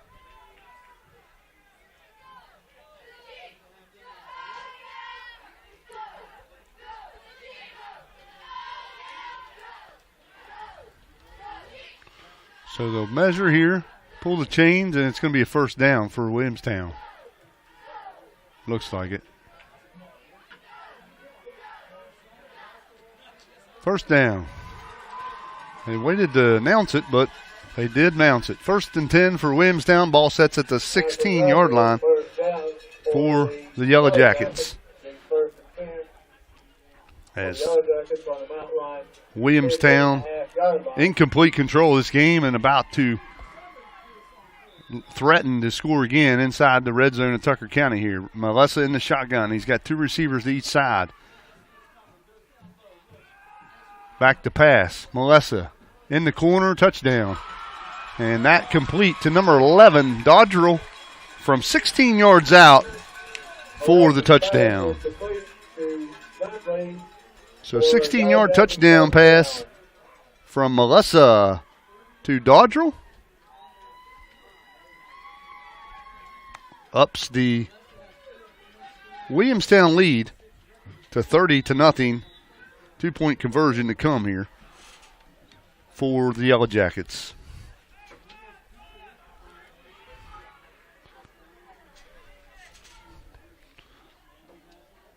Melissa in the shotgun. He'll run it to the left side, and he's going to go in for 2 points. So the 2-point conversion is good to make it 32-0 Williamstown. We'll be back after these messages here on TuckerCountySports.com.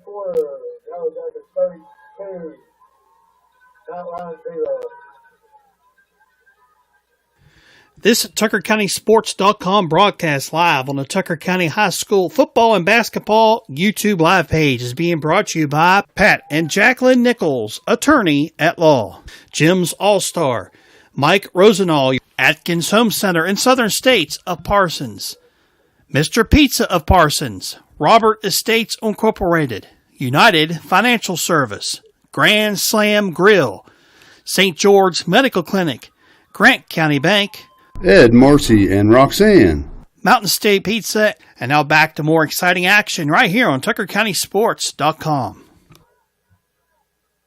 All right, we're back here, R.H. Armstrong Memorial Field, class of 1984 stadium, as Williamstown on the board again, this time on a 16-yard touchdown pass from Maxwell Melissa to number 11, Landon Dodro, for the touchdown. 2-point conversion is good.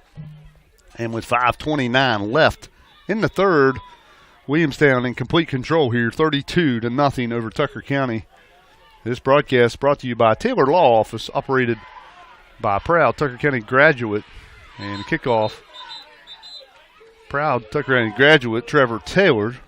Both Trevor and April Taylor emphatically support Tucker County.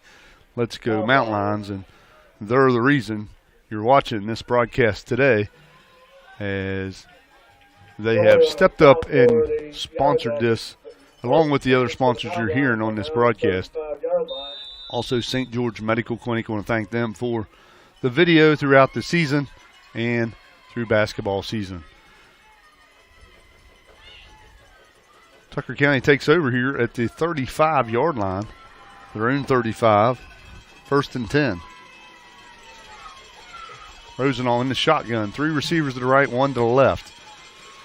Back to pass. Rosenall looking, being pressured. He gets out of the way, gets it away, and it's incomplete as I can get it out of my mouth. Intended over there for Wilfong, and it's incomplete.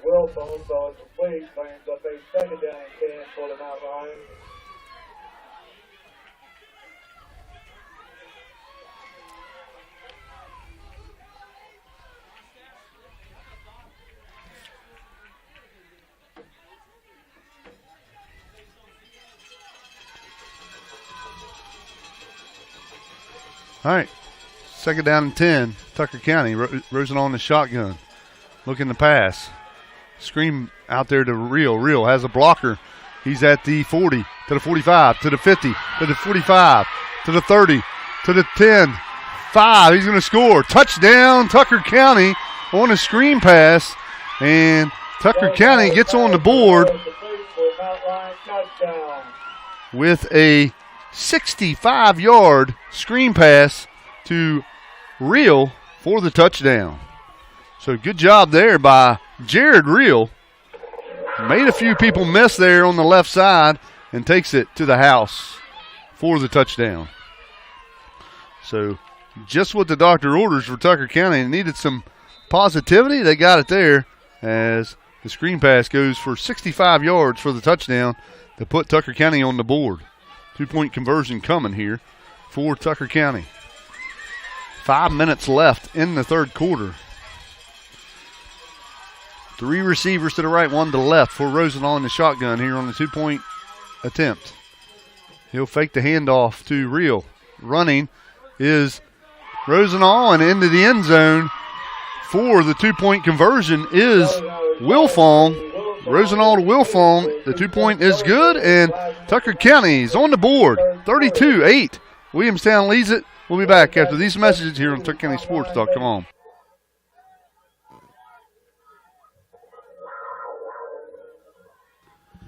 This TuckerCountySports.com broadcast live on the Tucker County High School basketball and football YouTube live pages are being brought to you by Riccatelli Fencing and Lumber Company, Kidwell Auto Parts, Bob Gutshaw, your local State Farm insurance agent, Cortland Acres, The Nature of Care, Mountain Valley Bank, Stumptown, Tigard's Valley Orthopedics, The Paint Store, The Grove Cafe and Bakery, The Spectacle Family Eye Center, Sirianni's Cafe, and by Miners and Merchants Bank.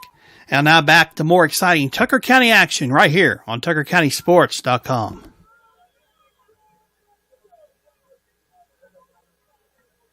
All right, we're back here, R.H. Armstrong Memorial Field, class of 1984 stadium. Tucker County on the board on a 65-yard touchdown pass, screen pass to Jared Real from Rosenall. 2-point conversion is good on a pass to Wilfong, and Tucker County is on the board. 32-8, Williamstown leads it. So Tucker County gets on the board here. See if they can build on this momentum. Onside kick coming, and Tucker County jumps on it and not able to get it is Tucker County. Williamstown covers it, and good idea there by Tucker to try to get the ball back and go again, but the Tucker County player was there, not able to recover, and it is going to be Williamstown's football. 1st and 10 from right at midfield. It's going to be on Williamstown's side at about the 49-yard line. So Williamstown takes over 1st and 10 at their own 49, still leading 32-8. Melissa hands it off right up the middle. And that'll be number 21, I believe. Let me get a number here. Anderson on the carry. 24, my bad. 24, Anderson on the carry. And he gets about 3 yards. He gets 3 yards on that carry. 2nd down and 7 for Williamstown. Melissa in the shotgun. He'll fake the handoff, go to the right side, and he's spinning and still running hard and gets a good gain up over the 45, close to the 43-yard line. They do mark it at the 43, giving him 5 yards for Maxwell Melissa.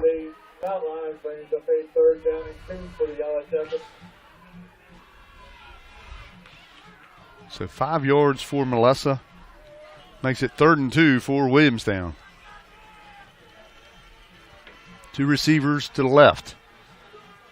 Melissa hands it off. 2nd man through. It's Joy, I believe. Yep, it's Joy, and they'll move the chains, put the ball down at the 39-yard line. 4-yard gain. Owen Knotts on the tackle for Tucker County. And Williamstown marching the ball once again. Very good team, this Williamstown's team.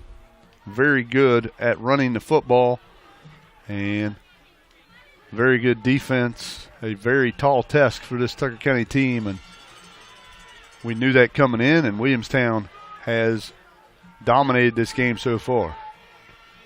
A sweep to Goodnow. Goodnow cuts it up, and he has a big run all the way down inside the 20. He's drugged down at about the about the 10-yard line. We'll see where they mark it.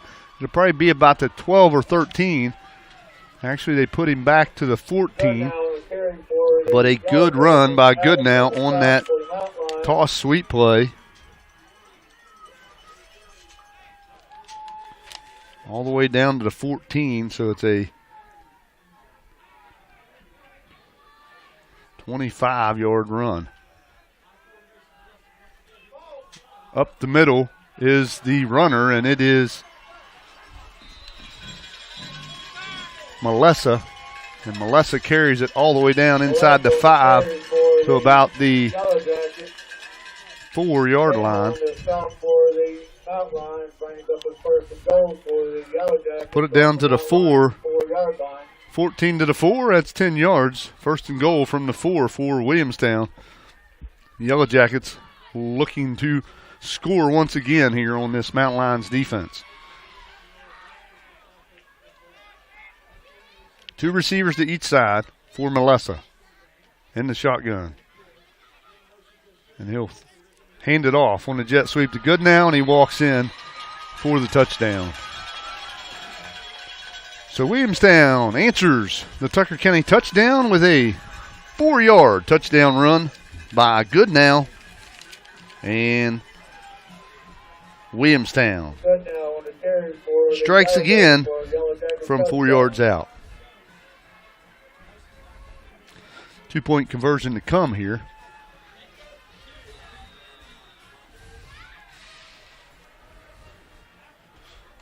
Score at 38-8. And like I said, 2-point conversion pending here. Joy dives in and he's going to be short. So he does not get the 2-point conversion. And the score remains 38-8. Williamstown leads it. We'll be back after these messages here on TuckerCountySports.com.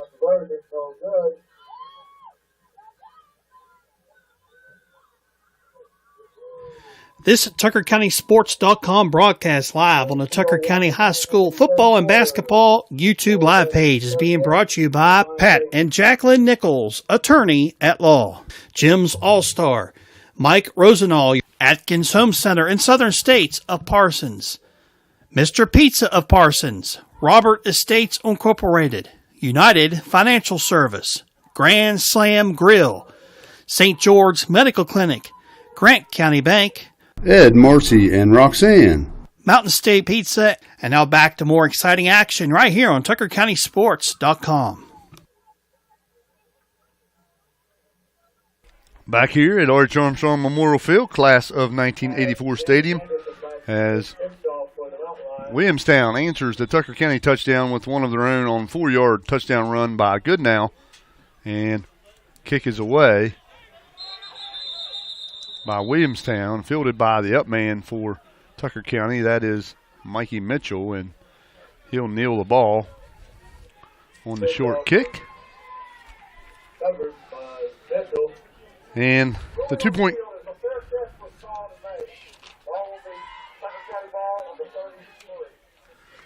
So 33-yard line's where they'll put it down. Tucker takes over from there, 1st and 10, trailing 38-30, or 38-8. I can get it out of my mouth. As Williamstown scored once again to make it 38-8. Tucker County has the ball now. Rosenall in the shotgun. Got 2 receivers to the right, 1 to the left. And he'll fake the handoff, roll to the left, looking. Got a man out there in the middle, and it's going to be intercepted. A good play on the ball by Williamstown as Rosenall kind of floated that ball out there, and it'll be intercepted at the Tucker County 40-yard line. And just a pass you cannot make across the middle like that. And it was intercepted. Good play there by Williamstown. And they're in business again here with 1:54 left in the third. They got the ball at the Tucker 40. 1st and 10 from there, and now a flag comes in. Not sure what the... It's probably going to be on the offense. Not sure. Waiting on the official. And they call a false start on Williamstown. They haven't even got up to the line yet, but nonetheless, false start on Williamstown. It'll be now 1st and 15. Back to pass is Melissa. Deep down the field, and it's incomplete. Now a flag comes in late. Not understanding what the flag was for, but I guess they're going to call pass interference. Ball way beyond the receiver, not even close to being able to be caught. But the official makes the call, and looks like it's going to be a penalty on Tucker County.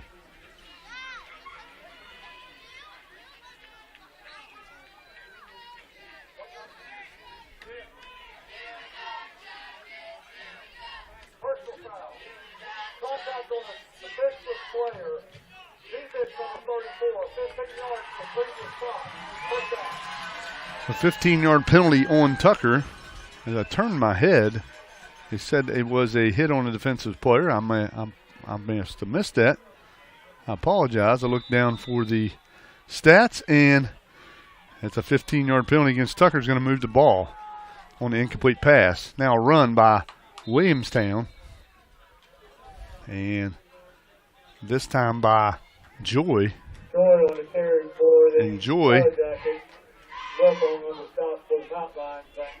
has 3 yards on that carry. Marked the ball down to the 27-yard line after that penalty. and the 3-yard run. Ball's at the 30, and then 3 more yards to the 27. Second down and a long 7 for Williamstown. Back to pass is Melissa. Up there is Tucker County to defend it, and a good job there by Reed Kismore and Maddox Anderson on the defense. And it's going to be incomplete.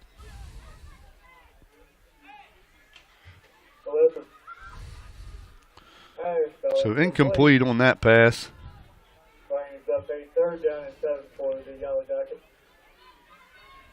And 3rd down and 7 for Williamstown. Ball's at the 27. The line of gain's the 30 for Williamstown. Melissa in the shotgun. Got 3 receivers to the left. Now he'll run it to the left, and he's got a big hole. Still on his feet to the 10. Still on his feet. He's going to score. 5. Touchdown. Melissa. Maxwell Melissa with a big run.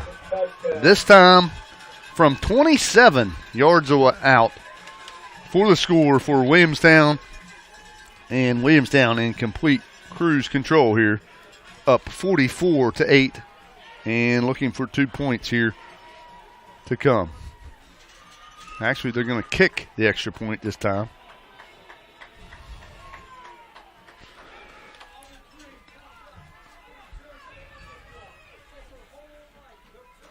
And kick up, and it is good. So, kick good by number 19, Briley Jones. And a good job by her to make the extra point kick. We'll be back as the score is 45-8. We'll be back after this on TuckerCountySports.com.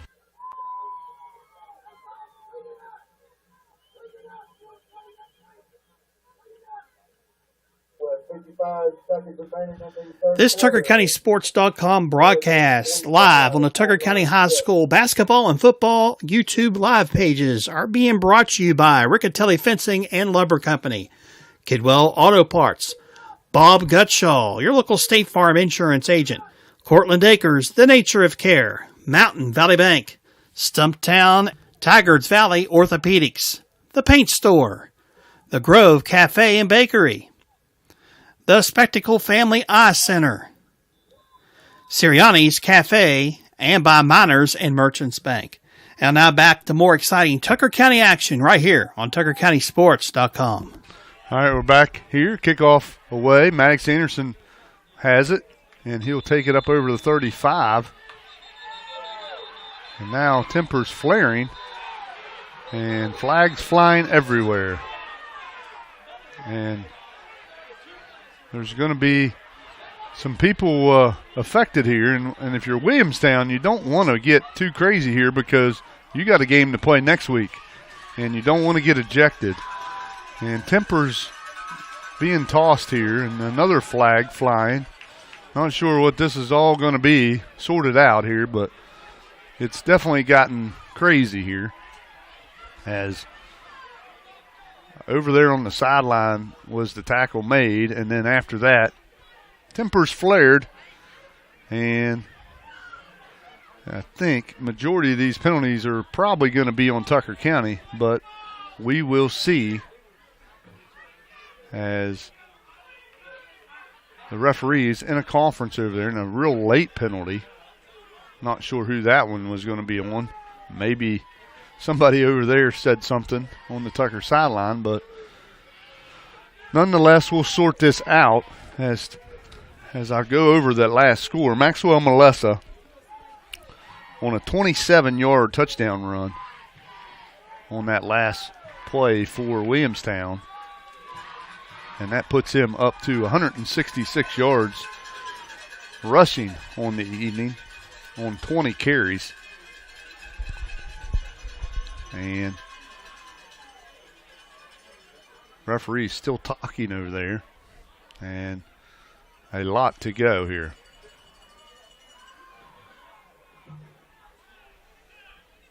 A female kicker is exactly right. Kicked that last extra point for Williamstown, and that's awesome to see.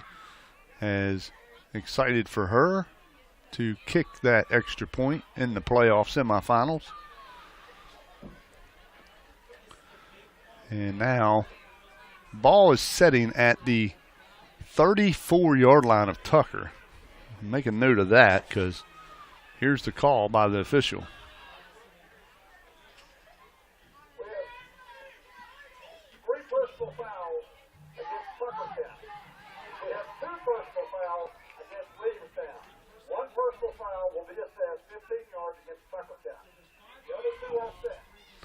So there's 3 penalties, personal foul against Tucker and 2 against Williamstown, and then 1 will be assessed. So we're going to put the ball 15 yards back from the 34, and we'll scrimmage from there after all that. So put the ball down all the way back to the 21-yard line of Tucker. That's where they'll take over. 1st and 10 with still 46 seconds left in this third quarter, which has lasted forever.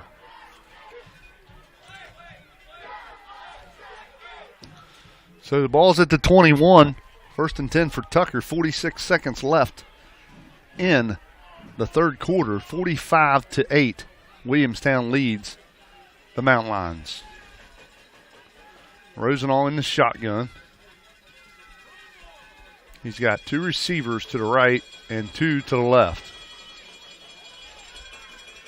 And they're waiting to be able to play here, and the officials finally blow the whistle. Snap back to Rosenall. He'll hand it off to Real. Hit, and he churns forward for a couple. Put the ball down to the 23-yard line. 2-yard gain for Real. So 2-yard gain for Real. It's going to probably end this quarter. And Tucker do not have to run another play if they don't want to, but they probably will. 23-yard line is where the ball is. 2nd down for Tucker. Pass out to Channel. Channel is hit and still on his feet, and he lunges forward to the 29. And that's going to end this third quarter as Williamstown leads at 45-8. We'll be back with fourth quarter action after this. Well, that's on the stop for the Yellow Jackets. And at the end of the third quarter, we're the score. Yellow Jackets 45, Mountain Lions 8. Adventure takes you here, but much of it starts right here in West Virginia, where Toyota has lived alongside hardworking West Virginians for over 25 years, investing over $2 billion in the Buffalo manufacturing plant and bringing in over 2,000 jobs. And that helps fuel the local economy. Thanks for making Toyota the #1 selling brand in West Virginia. See your dealer and start your adventure today. Toyota, let's go places. All right, back here, R.H. Armstrong Memorial Field. Class of 1984 stadium for the 2023 West Virginia High School football playoffs presented by Toyota. Tonight's game sponsored by a special sponsor, Taylor Law Office, operated by a proud graduate of Tucker County High School, Trevor Taylor. Both Trevor and April Taylor emphatically support Tucker County. Let's go Mountain Lions. Also a host of other sponsors that brought you the broadcast throughout the season. St. George Medical Clinic and those you're hearing on the commercial breaks. Tucker County on a 6-yard gain on that last play. Now 3rd and 2. Rosenall in the shotgun. Snap back, looking. Got a man out there. Maddox Anderson makes a man miss. Still on his feet, and he's tripped up. He'll have the first down up over the 35 to about the 36, 37-yard line.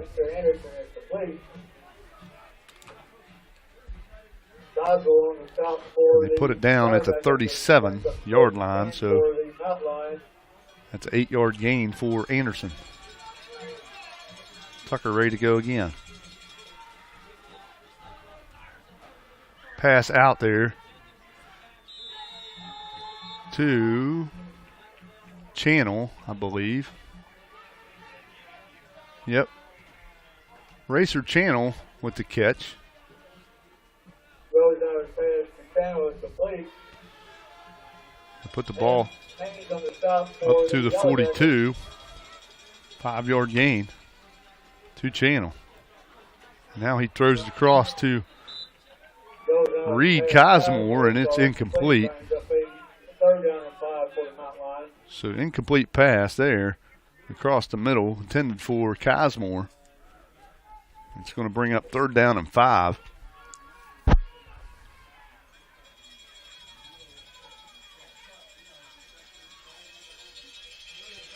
All right, here we go. 2 receivers to the left, 2 to the right for Rosenall. 3rd down and 5.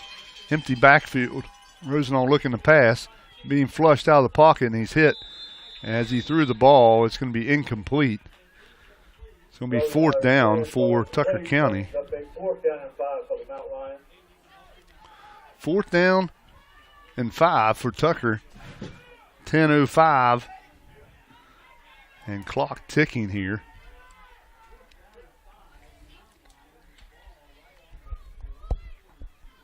So clock ticking on the incomplete pass. So they must be winding the clock here. 2 receivers to the left, 2 to the right for Rosenall. Again, empty backfield and a snap back.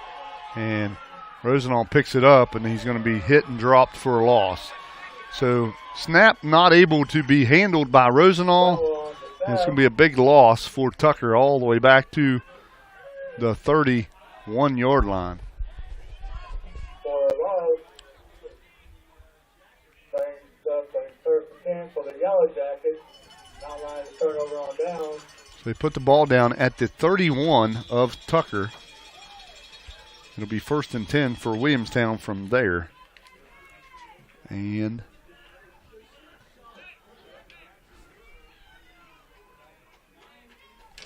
turnover on downs by Tucker. And Williamstown, fresh jerseys in there. And we'll get the quarterback, fumbles the ball. That's number 8. And that is Kerr. Kerr runs forward for a positive gain. And he'll gain a yard after that fumble.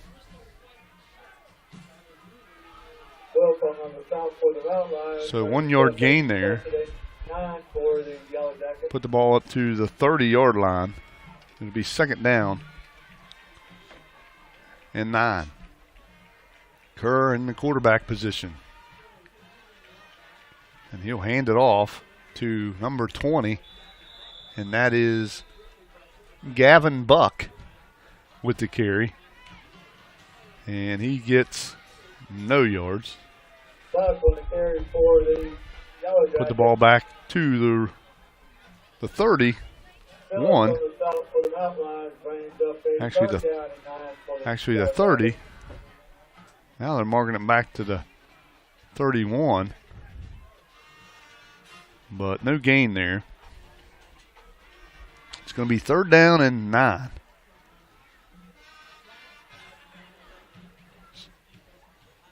Run to the left side. This time it's going to be number 25, I believe. Yep, 25, Billingsley. And he has a loss of 1. It's going to be 4th down for Williamstown. 4th and 10.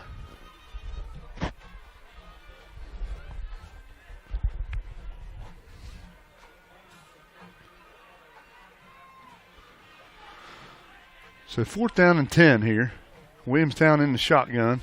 And they run up the middle. And quarterback keeps it. And he is stopped short. And that is Kerr.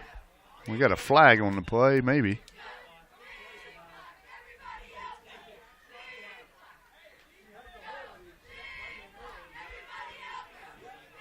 And maybe it was a leaf. But to put the ball down at the 20. And it is a hold. So they decline the penalty. And Tucker County is going to take over at the 24-yard line. their own 24. And Tucker County gets the hold. And a turnover on downs will give Tucker County the ball back. And into the game now is Luke Barb, quarterback for Tucker County. 6:15 left in this game. And Barb will snap it back and give it to Rapp. Rapp with a nice hard run up the field.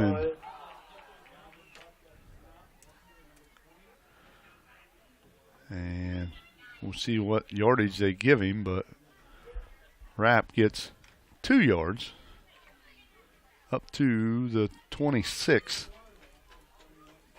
On the stop for the Yellow Jackets. 2 yards on the carry for Rapp. It'll be 2nd down and 8 for Tucker County. 6:10 ticking on the fourth quarter clock.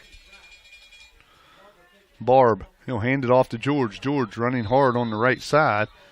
And he'll have a couple more, maybe. See where they mark it, but looks like it's about the 27-yard line. And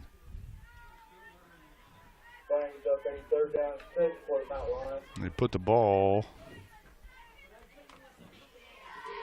for a 1-yard gain for George. The 3rd down and 6 for Tucker County. Barb in the shotgun. And now he'll look to run. Barb strings it out, and he's going to be hit and dropped for a loss. Put him back to the 25-yard line. So it's going to be a 1-yard loss for Barb. Back on the stop for the Yellow Jackets. Brings up a 4th down and 9 for the stop line. They put the ball back to the 25. It's going to be 4th down and 9, and Ethan Rosenall comes in to punt it away for the Mountain Lions.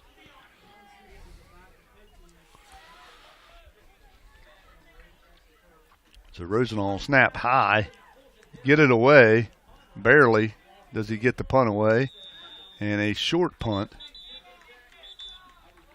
by Rosenall, as he was all he could do to keep the punt from being blocked.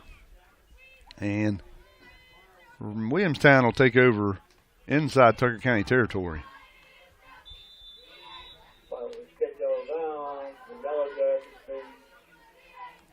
Yellow Jackets ball on the 40-yard line. The Mountain Lions. So the ball's at the 40 for Williamstown at the Tucker County 40. 1st and 10 for Williamstown from there. 4:15 and ticking on the clock, and a handoff from Williamstown, and that time ball On the carried by Newland. Host Mountain Lions on the south, brings up a 2nd and 8 for the Yellow Jackets. Tyler Newland on the carry. 2-yard gain. 2nd down and 8. Ball's at the 38 of Tucker. This time they'll run it again. And this time it's number 25. And that is Billingsley. And he'll take it down to the Tucker County 35-yard line. So a 3-yard gain there by Billingsley.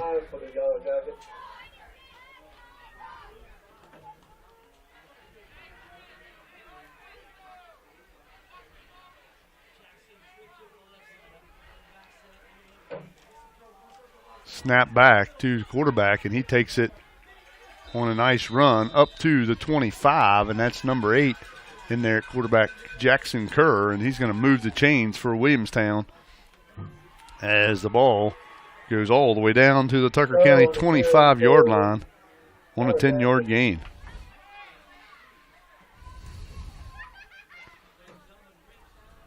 That brings the first and 10 for the Jackets.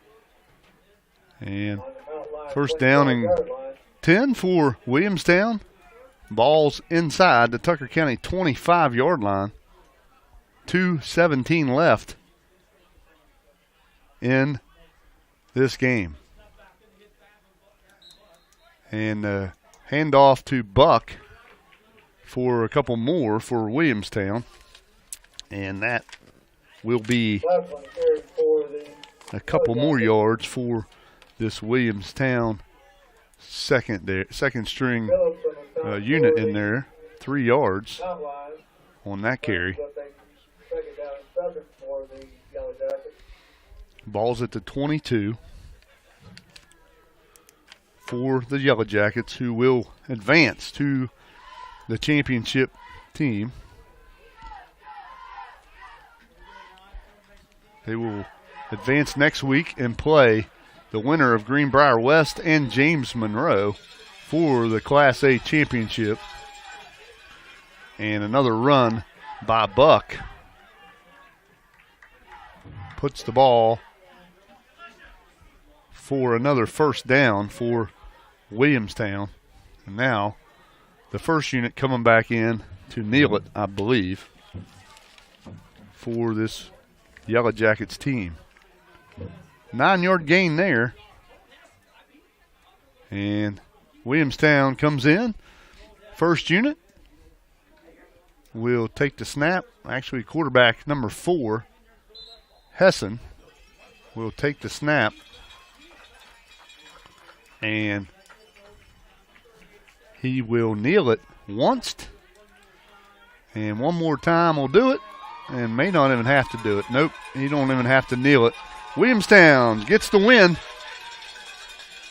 by the count of 45-8. And we'll be back to wrap this thing up after these messages.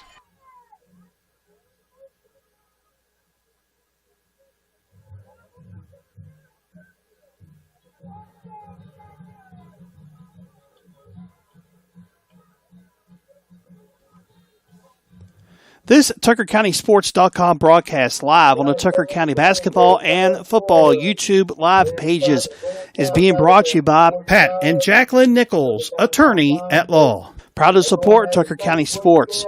Ed, Marcy, and Roxanne, proud sponsors and supporters of Tucker County Kids. Jim's All-Star, hot food, cold beverages, and gas.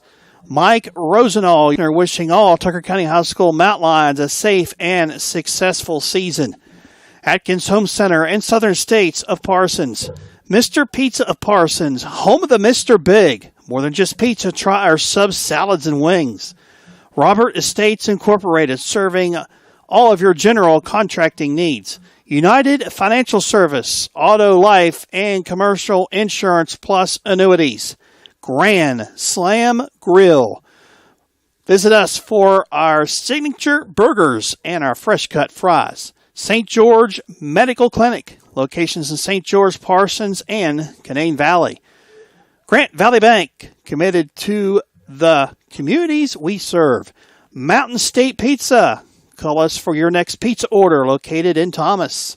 This TuckerCountySports.com broadcast is also being brought to you by Riccatelli Fencing and Lumber Company, your local rustic fence provider. Kidwell Auto Parts, with locations in Parsons and Thomas. Bob Gutshaw, your local State Farm insurance agent. Cortland Acres, the nature of care. Choose us for your long-term care, rehab, and therapy needs. Mountain Valley Bank, locations in Parsons, Elkins, and Mill Creek. Stumptown, open daily in downtown Davis. Taggart's Valley Orthopedics, now located at Davis Medical Center in Elkins. The Paint Store, your local Benjamin Moore paint supplier. The Grove Cafe and Bakery, located on Virginia Avenue in Petersburg. The Spectacle Family Eye Care, your local eye care provider, located in Petersburg. Sirianni's Cafe, with locations in Davis and Canaan Valley. And by Miners and Merchants Bank. Call the Friendly Bank for your next loan. And now back to more exciting Mountain Lions action right here, TuckerCountySports.com. WilliamstownSports.com. All right, we're back here, R.H. Armstrong Memorial Field.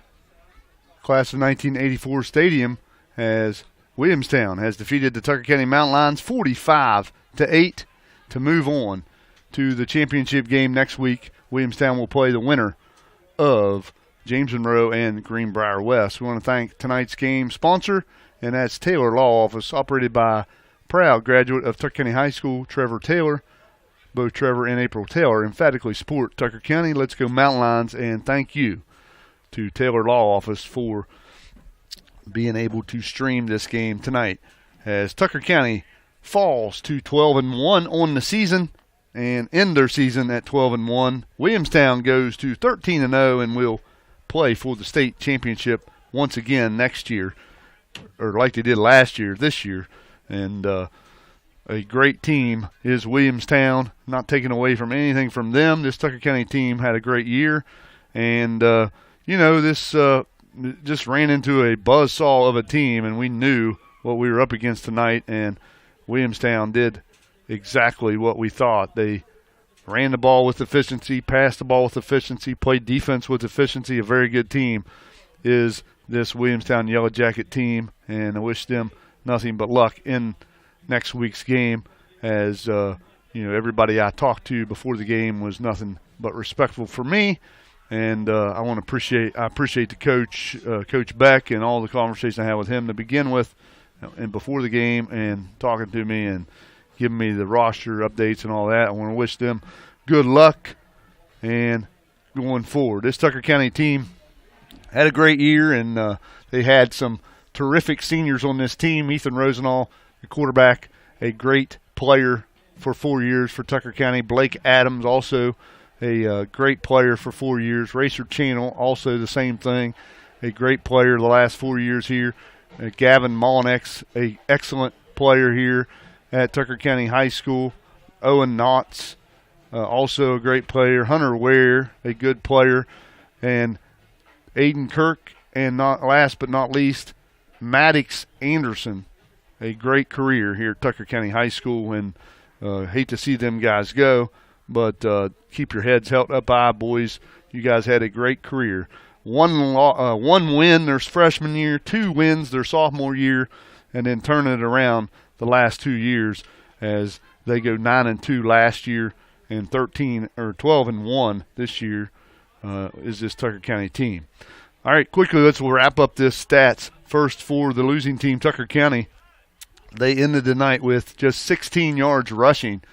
Rio had 9 carries for 18 yards, and some negative plays there from the sacks and all that. Just 16 yards rushing for Tucker County, 173 yards passing for Tucker County. Ethan Rosenall was 16 of 29 for 173, and he had four passes to Jared Reel for 94 yards, the big one being the 65-yard screen pass. And then he had 4 passes to Maddox Anderson for 35 yards, 4 passes to Garrett Wilfong for 32 yards, 2 to Racer Channel for 11, and 1 to Blake Adams for -5. And Tucker County ends tonight with 189 total yards, and that is it. Williamstown, with the 45 points, ends the night with 347 yards rushing, and Maxwell Malessa led them with 20 carries for 166 yards. Lincoln Joy, hopefully I'm saying that right, I'm sorry if I'm not. Lincoln Joy had 16 carries for 95 yards, and Goodnow had 5 carries for 48 yards. And Williamstown ends the night with 347 yards rushing, and they had 66 yards passing, as Malessa went 7 of 12 passing for 66 yards. Those passes went to Dodrell for 32 yards, 2 passes for him. Goodnow had 3 catches for 20 yards, and Martin had 2 catches for 14 yards. Total yards looks like this: 347 rushing, 66 passing, for a total of 413 for the visitors. Williamstown, they move on to the championship game, as they will face the winner of James Monroe and Greenbrier West. I want to thank everybody for joining us for this football season. I want to thank everybody for the sponsorship. Again, the game sponsor tonight, Taylor Law Office, operated by a graduate of Tucker County High School, Trevor Taylor. Both Trevor and April Taylor emphatically support Tucker County. Let's go Mountain Lions. And also want to take a time to thank St. George Medical Clinic for their sponsorship of the video. Also want to thank all the sponsors for TuckerCountySports.com. It's helped us to bring you this action all year. We'll be back in basketball season. We'll have some games for you on the YouTube channel of the basketball, and we will see you then. And first game of the season for the Tucker County girls will be this Friday night, December 1st, at home against Taggart's Valley. So be ready to tune in for that. That will be on the Tucker County High School YouTube gym page, and you can tune in and watch that as well. All right, well, it's been Dave Helmick. I want to thank everybody for everything, and I want to congratulate this Tucker County High School football team for the great season, and also want to congratulate Williamstown for their win tonight and advancing to the state championship game. Good night, everybody. God bless.